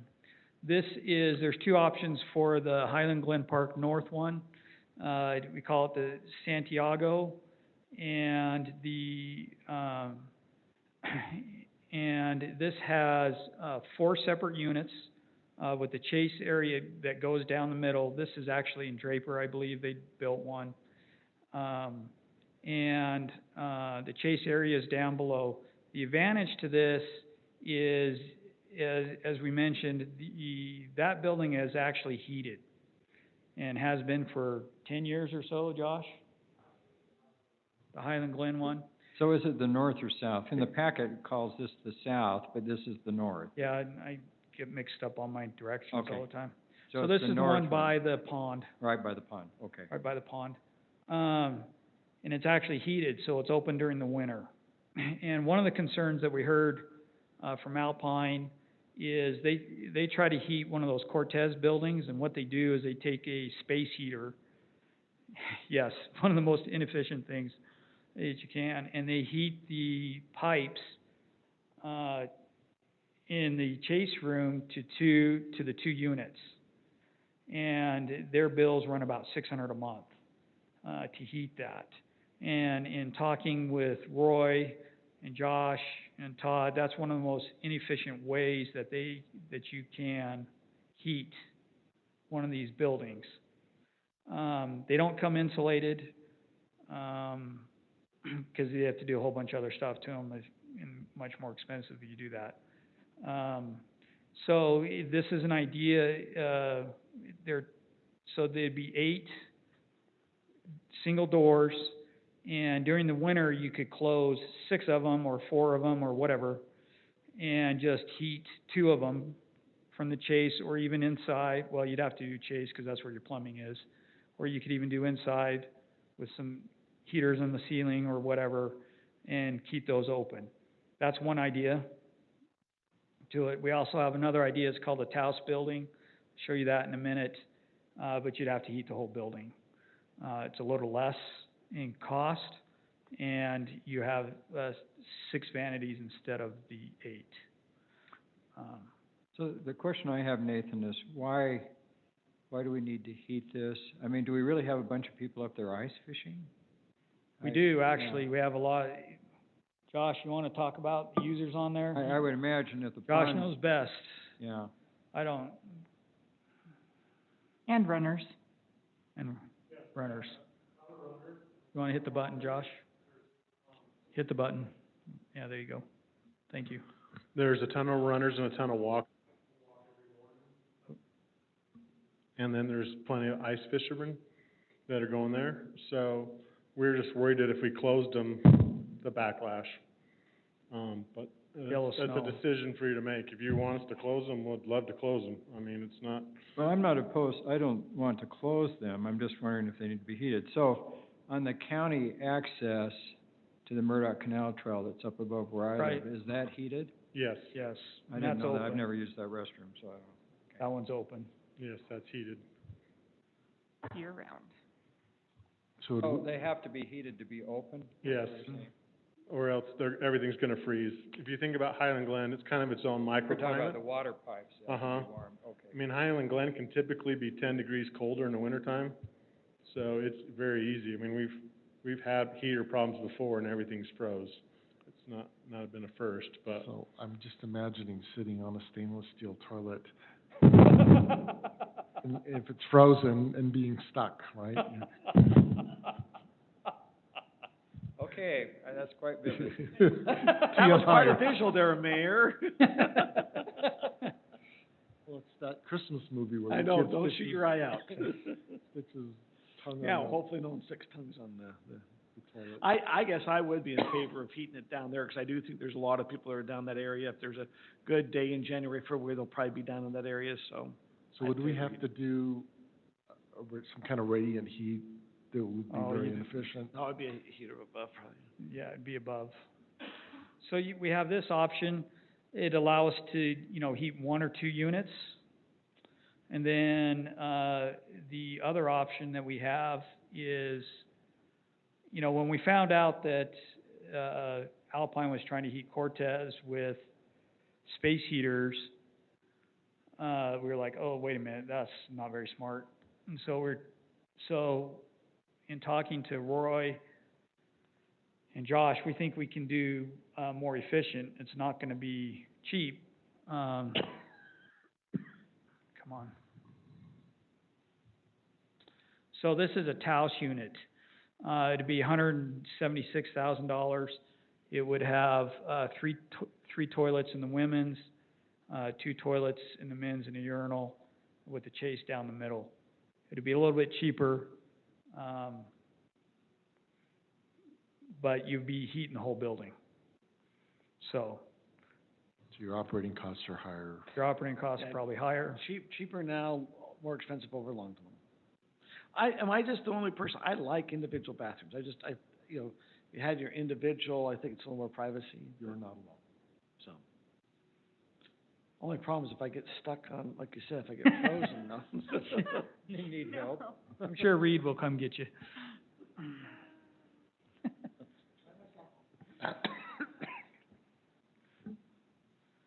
So, those are options in review. So if you looked at those contracts in your packets,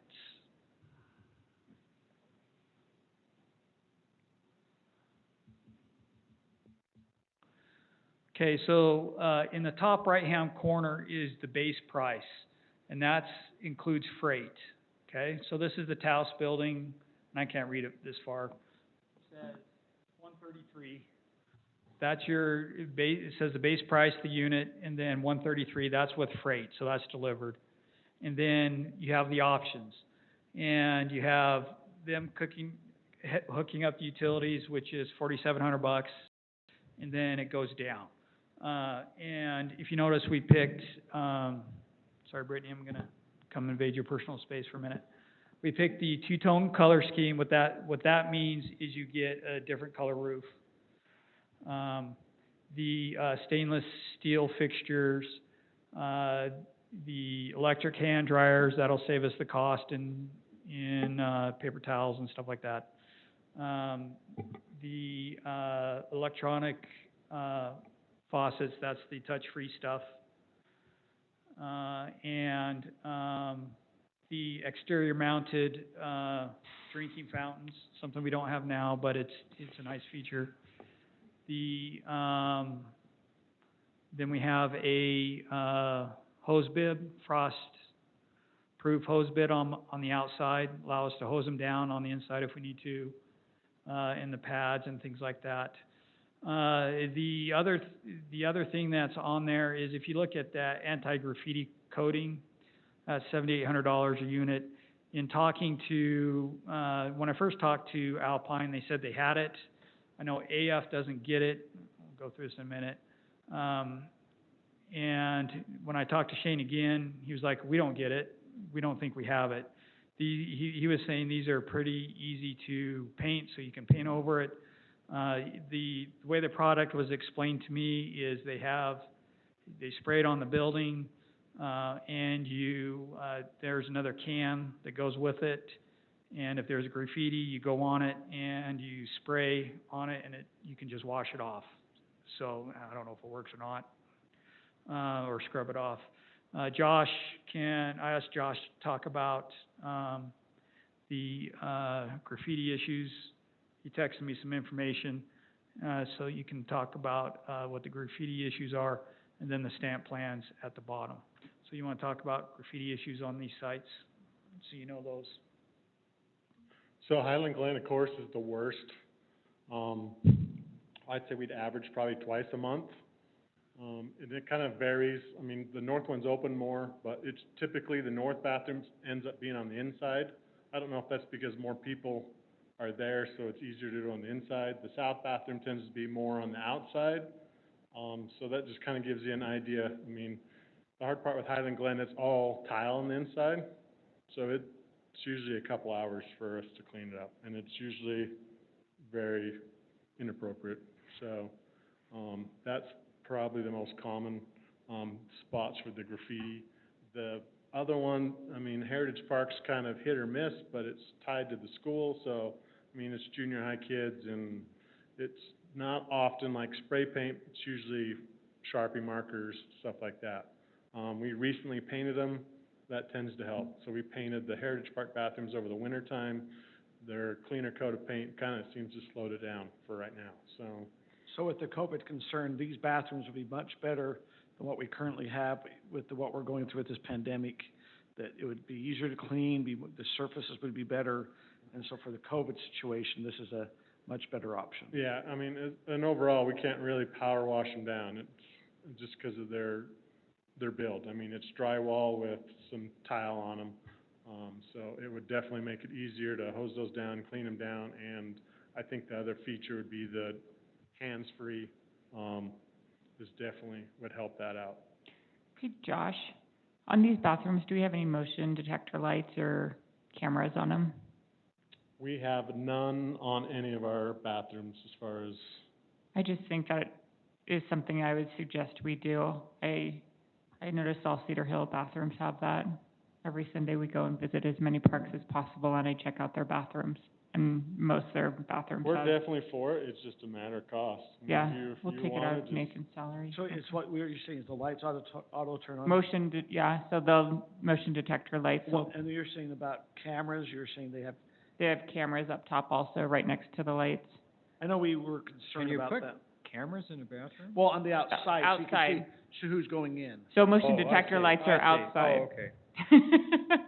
Not inside, Scott, not inside. Well, I didn't think so, but, We actually talked about maybe putting some animal motion cameras in our current bathrooms. If there's movement, it would take at least a picture, so if we have something happen, right. and, you know, that we maybe catch on. Tell, Yeah. tell me about the timed locks. How do they work? So the time locks we have now are set to a time. I think we have them open at 5 a.m. and they close at 11:30-ish.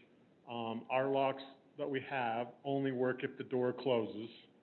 So that works well. So you couldn't be in using the facilities and get locked in? No, you could still be able to go out if you were in them. You always push them, Yeah, okay. so they open, but once they close. So Can't usually, get back in? yeah, usually we just find people try to prop them open, would be the only thing, because they just have to close for those door locks to work. I noticed that we didn't put that down as a checked item. It was 3830, time electronic lock system. So we chose to do ours to try to save some money, just because ours are, let's say they're $500-600 a piece. No one that I know has used those electronic locks from the company, and so no, we didn't know what we were getting. Okay. It seemed pretty expensive for $3,800. And you're familiar with the ones we're using, and they're working good? And they're working. So, I mean, we're trying to, I mean, this would be a huge benefit to the city. We wanted just what we needed. We didn't want to go over and aboard. So, that's the way I looked at it. I was like, man, but no one could give me an answer. No other city I know had used it. They're just trying to get by, like us, with stuff to get it to last and keep the kids from breaking things. So I'm a little confused, because on the one I'm looking at Denali, the time locks are checked. But Yeah, you're saying you're not doing it? No, that's an error on his sheet. Okay. So we'll have a meeting with him and go through everything and make sure we have it. So I need to get with, assuming whatever the council approves, we'll get with Josh and Roy and say, okay, what do we do? You know, 'cause we didn't want to buy a paper towel dispenser for $410. That seemed a little expensive. And she's giving me grief about something else. Yes, I have 2 daughters, so, yeah. So, Anyways, so, do couple we- other things. can I just ask a quick question Yes. again? So, I mean, we're talking about ways to prevent vandalism. Do we ever have any, I mean, I haven't went up and looked at all the bathrooms, but do we ever have a sign saying there's a certain fine if you vandalize this building, or, and you've got, We did in this one time. 'Cause we had issues in there, but we haven't in parks or anything. We can do that. It's pretty easy. I mean, sometimes if you've got cameras on the outside, you could say, smile, you're on, You're on you know, camera, I think camera, there's some yeah. other preventive things we can do, I would hope. I mean, do we have a fine for something like that in the city? Do we need to pass it? I haven't seen that. For vandalizing the bathroom, do we have, I thought more of. It's we ought to talk probably about it. destruction of public property or something like that, right? I'm Chief? sure Chief William can think of an awesome sign for us. So, Brittany will. My daughter offered to pre-graffiti the bathroom, but I said probably no. Turn one into a mural. Yeah. There's, Yes. that's. So does Not serious. Alpine have the anti-graffiti? No. Does anybody, have we talked to anybody that's had it? And I only know 2 people, I've only discussed it with 2 people, and they both don't have it. I don't know if it works or not, I mean, it sounded cool. Might be just the way the surface is, maybe it's not fine enough, they can kind of get good drawings on or something. So, I talked about the heaters, we talked about the anti-graffiti. So really, the council we just need direction on what the council wants to do. So we're not looking at replacing the bathroom at the splash pad? No. No, it has all the equipment and stuff in it, so no. Hey, Nathan, can we go back to the slide that has the, like, total budget for the CARES Act money? Yes, can you just go back there? That'd be much faster than me.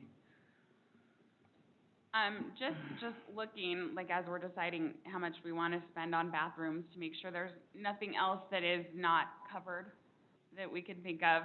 And then, because there's a little bit of money left over still, right? Correct, about 300 right now.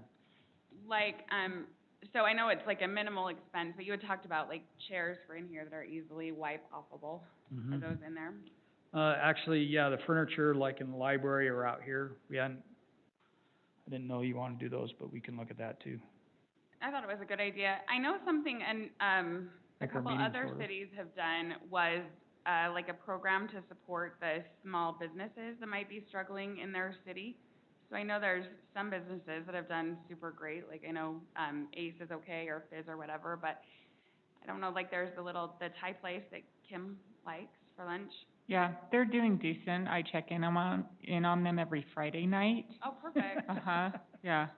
Or like the Chinese place over here, I don't know if there's any businesses, I know that one city was offering, like, if you bought a $20 gift card to use there, they were giving you a $20 gift card for free. Which city was It was in Draper. Okay, so that's Salt Lake County.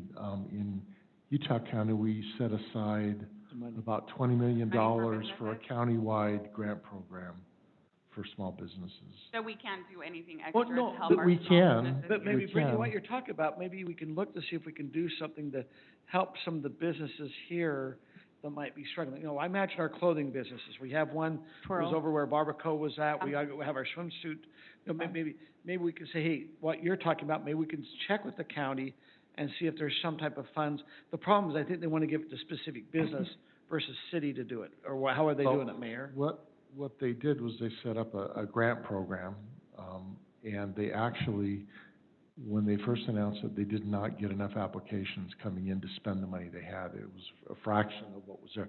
But I personally sent an email to every business in Highland, pointing them to the link, saying what the program was for, and it was specifically targeted for businesses that are smaller as opposed to the bigger businesses. When was that?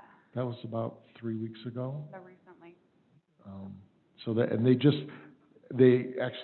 first they were gonna do a 1 week deadline, and they extended it to 3 weeks. And I got an email, we've had 2 emails about how many people have applied from different cities. And on the second one, we had quite a few more, I'm thinking maybe 7.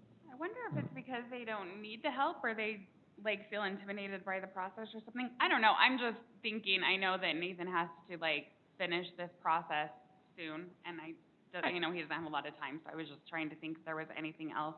I like that idea, Brittany. I know that, some cities, I mean, I always ask my sister-in-law what Cedar's done with their money, and she said they went and actually donated quite a bit of their CARES Act money to a business grant program along with Iron County, and so they did combine theirs. But I think Highland businesses, didn't take as much of a hit as other cities did, but still just doing a gift card to drum up businesses.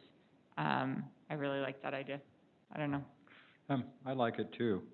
I brought up a little earlier, Josh, and maybe, here and there on the Murdoch Canal Trail, they have some nice kind of metal garbage cans that are kind of indestructible. Could we use some of those in the park? We priced them a few years ago, and they were at least $1,000 each. I would think that would fit in. I'm not opposed to it, but I need more people. Right. I mean, I'd love to, but we can't do any more than we're already doing.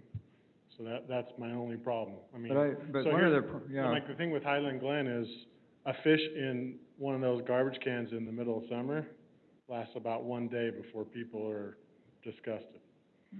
So it's hard for us to make it to the park every day to change garbage cans there. Right. So that's kind of the hard part there, is like, where's our balance at? Because, I mean, I don't wanna get too disgusting, but you got maggots crawling out of that thing in 2 or 3 days.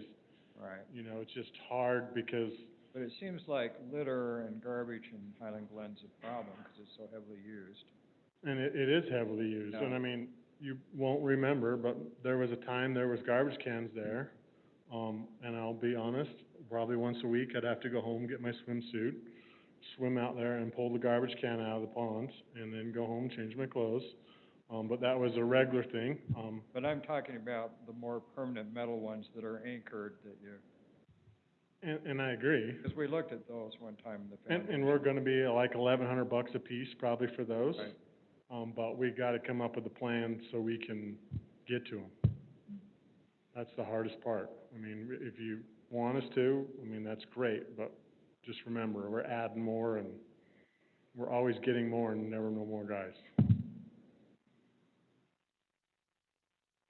We got more trucks, so. Nathan, what exactly do you need? How specific of information do you need for us? Do you just need us to like approve, like a certain number of bathrooms, or do you need us to approve the exact style? What do you need from us? So I need you to know, I want to know if you want Cortez or Denali on Beacon Hills. Now, the one we saw didn't, okay, so now, I need one of those. So that's so the that, first that's like question. Beacon Hills, Cortez. Cortez. I agree, Cortez. I just go Anyone with else the price. really favoring them? I like Denali. Share Okay. with us why. What, is it just because of the bigger pitch, you think it looks better? I just think it looks better, and that's kind of a exclusive neighborhood. Yeah, all right. Okay, ready? Everybody with, Yeah. raise your hand for Cortez. 2, Sorry, Scott switched me. everybody for Denali, raise your hand. Okay, Tim, you gotta decide. It's up to you.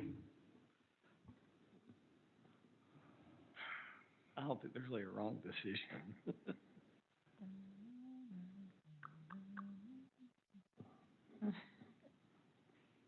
I'd go with the less expensive option. Okay, Okay, go down. Do you want okay, keep going. I figured out why it's slow. It's all the pictures. Ah, awesome. Do you want the Santiago or the Taos on Highland Glen? So the Santiago's individual. The 4 doors, the 8, or do you want the Taos, which it all is, costs more money. I like the Santiago. I think it's a little more. okay? We have some uniqueness in our community. If there's some, and let's just look at some demographics. We have to be sensitive on some demographics, and I think private rooms might be better. I agree with Kurt. I usually like the cheaper things economically, but, I think you really need individual stalls, because that's a heavily used park. Okay, Santiago. Okay, we go down to options. Everyone okay with Santiago? Yeah, so the other one does not have individual stalls. No. Correct. Oh, Well, no, it has no. individual stalls. It just it doesn't have individual doors. Oh, no. So, the only other, one we have is, do you want the anti-graffiti or not? How much was that? 7,800? No, it's about 31,000. I say no and let the scouts repaint it if they need to. I guess my feeling is, if we can find a city that has it, and they give a real good reason why to have it, I mean, we just Okay, don't have information to know if it really makes a difference. So I have to give them the go tomorrow, so I don't have time to go find cities for anti-graffiti. So Josh, what do you think? I think you said no, is that right? I mean, I can make a couple phone calls tomorrow morning, first thing, and see if I could find anybody. 2 more. It's pretty expensive. I mean, we're buying paint for maybe Yeah, right there. $140, $150 for 5 gallons, you know, so you could probably buy a lot of paint.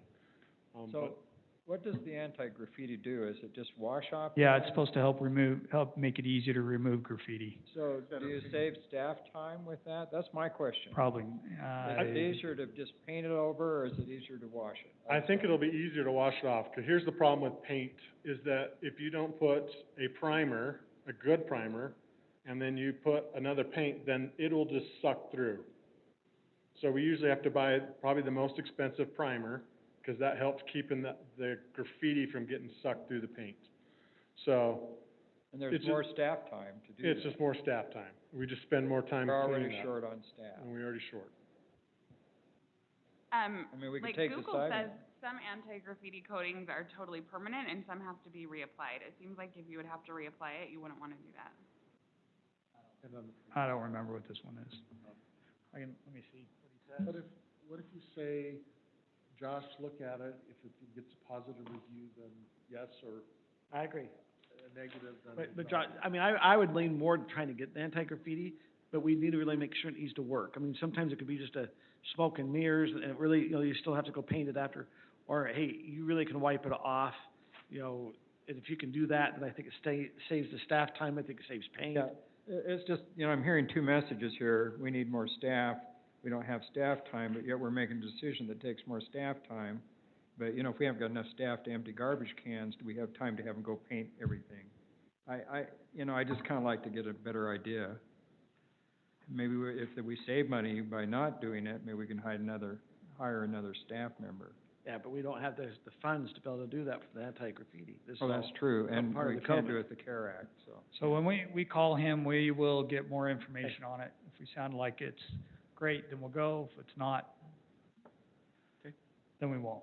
How's that? Sounds good. Okay. That's it. Okay, I'm gonna bring up another bathroom. I mean, we know that in the future that we need a bathroom at Mountain Ridge Junior High, that park. I know we don't have but we've put some porta potties there, we have people walking past there all the time. Is there any way to use any of Mountain these Ridge funds? Junior High. The Mountain Ridge Park. Is there any Don't way, put porta potties there. well, we did it for the drive-in movies. Oh, that's a special event, though.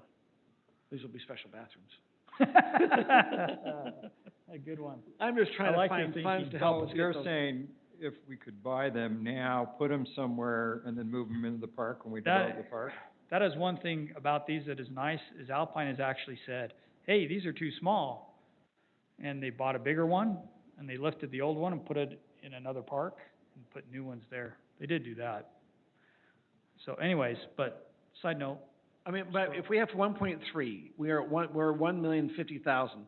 We have 250,000 still to spend. What do we think we can spend the 250 on? I don't know. I'm just saying, we're gonna be buying these, maybe it's something we can look at. I don't know how to help. I mean, we could put bathrooms there, we could try to do some design to say, put the bathroom right here. And it does help with the soccer fields over by the junior high in the back area. Kurt, We could just put it somewhere temporary until it's time to put it in. I if we don't know. buy it now and use those funds that we have to spend, then we don't have to spend the money later. That's what I'm trying to find. Right. Yeah, I think it's a great idea. That's a Yeah, way to I do would it. get an extra bathroom that we could put over there. Put it somewhere. You could put another Santiago in. Yeah. so, another Santiago. Oh, you would. That's what you'd want over that park. Yeah, that's gonna be a busy park. You really want, Think about it. Todd, what do you think about Lone Peak soccer? Doing a Cortez over there? Are you saying so we can move it later or just put a Cortez there? Just put a Cortez there. At Lone Peak instead of Mountain Ridge? No Mountain Ridge right Well, the great thing about the ones that we have proposed is we currently have connections at these locations. If we buy another, we would have to do, infrastructure to get to the restroom. So we haven't thought about it at all to do extra. We're just trying to take care of the ones that we currently have issues with, because this is gonna help us keep them more sanitary, and they're just nicer bathrooms for these situations. Do we need a backup where we have a backup that's sitting somewhere just in case we have a? No, these are very well built, but, I mean. I'm just trying to find a way to use these funds. Honestly, I mean, if you really want to go that route, I don't see an issue with buying it for future need. There's just nowhere to place it right now without doing the infrastructure. now. And that has to be done by end of the year. Right, and I don't know how you, Could we just put it in Kurt's backyard? yeah, nice. So are there any hookups at the lacrosse At fields? Lone Peak? soccer fields? Soccer fields? There's nothing at the soccer field. I think the sewer would be too high to the position of the park. I think you'd have to raise it because the park drops down. You'd have to get the park, you'd have to get the bathrooms elevated to get grade to make that out to 4800 West, because that's the Right, only spot there's sewer. in that situation, we might have to work with Alpine School District and just put them very close to the seminary building and figure out where we would go with sewer. I mean, I think that's the closest sewer would be the seminary building, but, honestly, we just haven't approached that, so. There's no way to work with something with Mountain Ridge Park, where we know there's sewer there in 10-4. I mean, I'm just, Well, Mountain Ridge Park, if you're gonna do that, we would just say buy the structure, and then once we have an idea of what you're doing in the park and a location, we would then put in the infrastructure for that. But I think to But throw it that- out there in the field now, is just, I think that we may have residents raise their eyebrows at us and say, what are you doing? Not that neighborhood. Just, I just We'd have to, have a concern because we're not mitigating anything. kids walking home. Justify it, yeah. You have ADA My 2 cents. compliance fees and everything, that'd be Yeah, the hard part. yeah, that would be, yeah. I just say we have about 250,000 we still could spend somewhere. I like the outside the box thinking. so you have 4 months to figure something out? I like Brittany's idea. She just said, can we fix Oh, yeah, we Kurt's have to. sewer It's a COVID issue. station? It's an COVID issue. It backs up, it causes all the COVID issues. Unsanitary. Are you talking about the sewer in your neighborhood? Yes. That makes as much sense as the trucks to me. So we can get a doctor's note, I'm sure. Well, those who have to go clear out that sewer, I'm sure if there's any type of COVID-related issues, if we can Sure. get that taken care of. I mean, there's been debate whether it's passing the sewer system too. That's not a I bad know we're idea. trying to stretch, but maybe that's,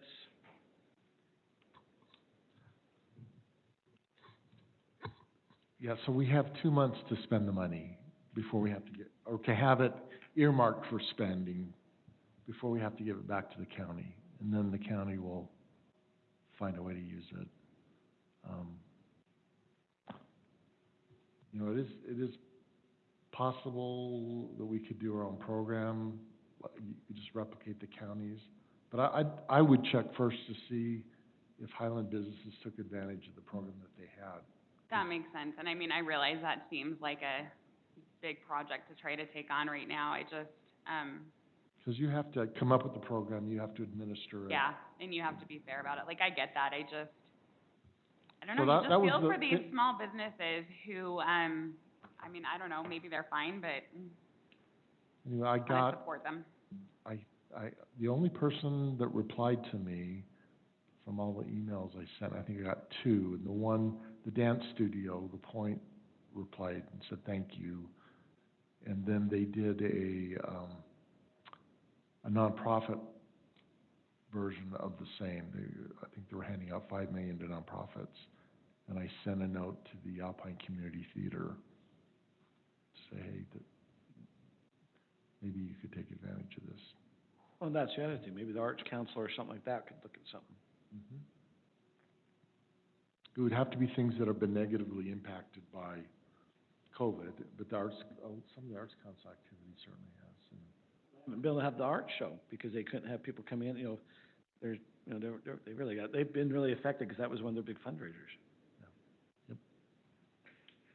So, we need to make a motion on this. One of the questions I have on this particular one is if we're leaving it open about the anti-graffiti, how do we make the motion? Because that would add to the price, would it not? Yeah, so you could say contingent upon, a favorable or not favorable response, we authorize spending an additional $32,000 or 31, whatever it is, on anti-graffiti. And you could just say relative to the bathrooms, the models that we want.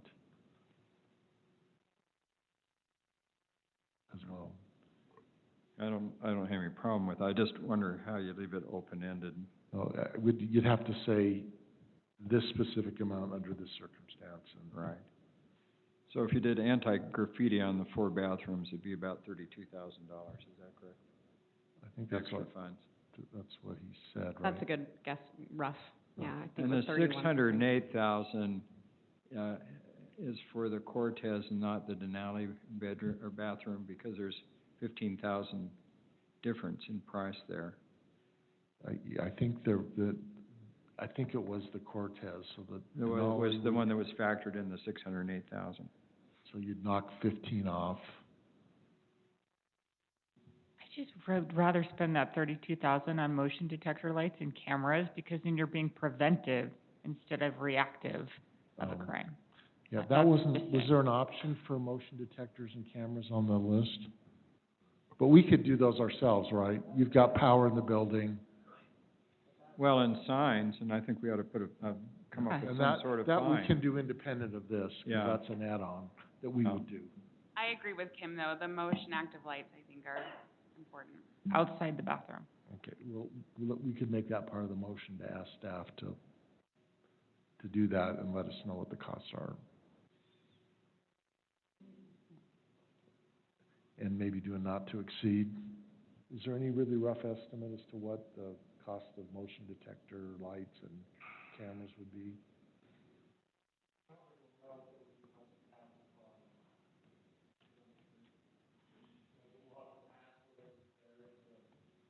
So, would it be 2,000 a building? I can't imagine it would be that much. Could we in the motion just kind of come up with, say, there's maybe $50,000 there if we look at these other things?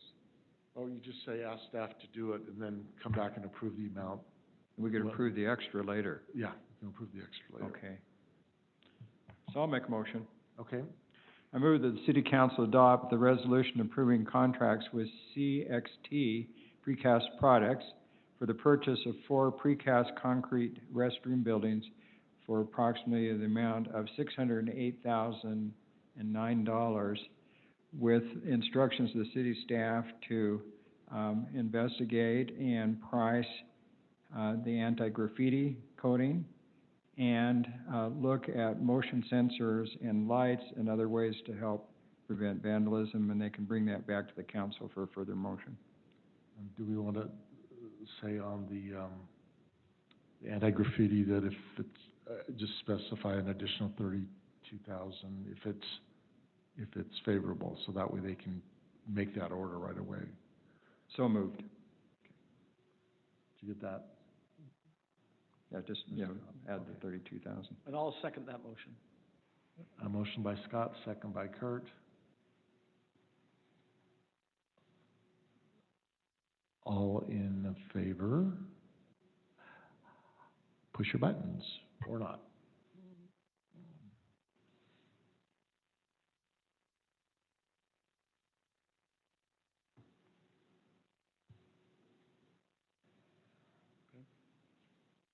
Okay, that passes unanimously. I just want to make a comment for someone who was complaining about federal government money. I made all the motions to spend it. But duly noted, we need to be careful with the money. I think that's prudent. There are other cities that are being way more promiscuous with the money than we are. They're funding public safety with it that isn't really COVID related, and I worry that we'd be subject to an audit and have to pay it back. So I think we're doing it right. We're being responsible. Yeah, we don't want to have to pay anything back. That's a problem out of your budget. As you look at Mountain Ridge, if we did it and we got audited, we already have the money sitting there to do something. I mean, I'm just saying, we gotta have to do something there sometime. Yes, true, but we in order to spend it with this, we'd have to have it installed by December 31st, and I don't think staff can do that. Okay, future meetings, next week, same time, same station, a work session, hopefully we'll be done sooner than that, but it's talking about longer range planning. Aaron, do you want to I think, Mountain Ridge Park was gonna be on that. Yeah, we kind of did want to have a very brief discussion with council tonight about how long you are willing to spend, because we have three main topics to cover: impact fee updates, Mountain Ridge Park, and then the general fund study and status. Each of those could be almost its own work session, really, and we could spend an hour on each of those. So, council, are you willing to be here for a minimum of 3 hours, or do we want to maybe make this a couple of meetings? What's your thoughts? A couple meetings. So you'd prefer to come back twice instead of stay till 10? Well, she said 3 hours. Yes, if we start at 7, it would Not go till 10. tonight, so the next week's meeting. Oh, okay, Work session, it'd be 3 I'm hours. only saying a couple of sessions because next week is my son's birthday. Oh. Sorry. But I will stay till 10. So not to exceed 3 hours. Okay, so we'll keep it 10 o'clock as our Yes. done And- time. And if you don't think you can cover all three in 3 hours, then let's do 2. Anything you want to add, Tyler? All right, 10 o'clock. So that determines the content. Yes. Okay, and then our regular meeting on the 15th, that is the meeting where the Reinhardt property will come up, which will have some attention. Yes. And then the next day, you're leaving. Is that right? Tara, when's your last day? So it's the 15th, so That is your last, So you won't be here at that city council meeting? I think I would be. Okay. okay, so that's your last full day, and then the next day, Yep, it's your send-off. yep, so that'll be it, and I'll make sure to put my motions in correctly. Sorry about that. She's going to pull a Gary on us and have us pass the budget and then walk off. Yeah. So I just want to thank you for being such a good employee while you've been here and a positive contribution to the city and staff. So thank you for, Well, thank you, being I here. appreciate And that. I think the rest of the council would echo that. Thank you, Tara. I mean, we've seen some growth. I mean, from when you very first came to now, there's been a lot of growth there. So thank you for all your service. and Okay, she's thank got you. calluses in her ears, so that we can't see. And a thicker skin. Maybe you can run for public office someday. Oh, I'll leave it to you guys. I'm okay on that. And then we have 2 meetings in October, or 3 meetings. We've Yeah, got we have another work session in October. However, yeah. Now, is that a different subject? That's or- open about space, open the space. beginning of Well, open we space. said as a council, we talked about, we want to talk about open space issues So that's and, our and all of our open more space. so. Okay, and then, planning commission on the end of October. Anything else to talk about? I've got, is this for business? This is, whatever you want. Okay, open. So, Chief William, I assume the Lone Peak Safety District pays the animal shelter fees, is that correct? Does that come out of your budget, or does it come out of the city budget? Okay. So I have the bill, because I'm on the board, and, okay. Is it delinquent and are we going to have a? No, we just get an annual bill. Well, it's time to pay it, yeah. It's a valuable service. I enjoyed serving on that Oh, board. yeah, That that's was a great board. fun. Actually bought some chinchillas when I was there once. Yeah, came they in. have chinchillas there, I think that's amazing, rabbits and turtles and lots of cats. I thought you said churros. I guess I'm getting hungry. And myrtles. So, absent anything else, I would entertain a motion to adjourn.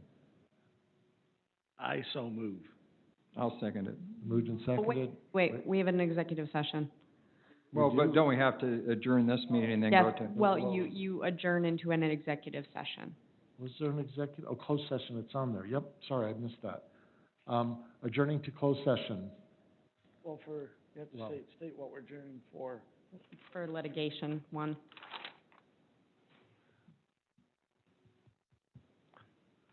It might be on. Okay, Oh, 5 I'm minute- sorry, it's Hey, right here. Chief, can I snag you before you leave real quick? So we're gonna adjourn to closed session in 5 minutes. And we need a second on that. Who I'll seconded it? second it. Thank you. Moved, seconded, all in favor? Aye. Thanks, Josh. Reasonable litigation. Oh, I'll eat some. I didn't get dinner. Have a pizza.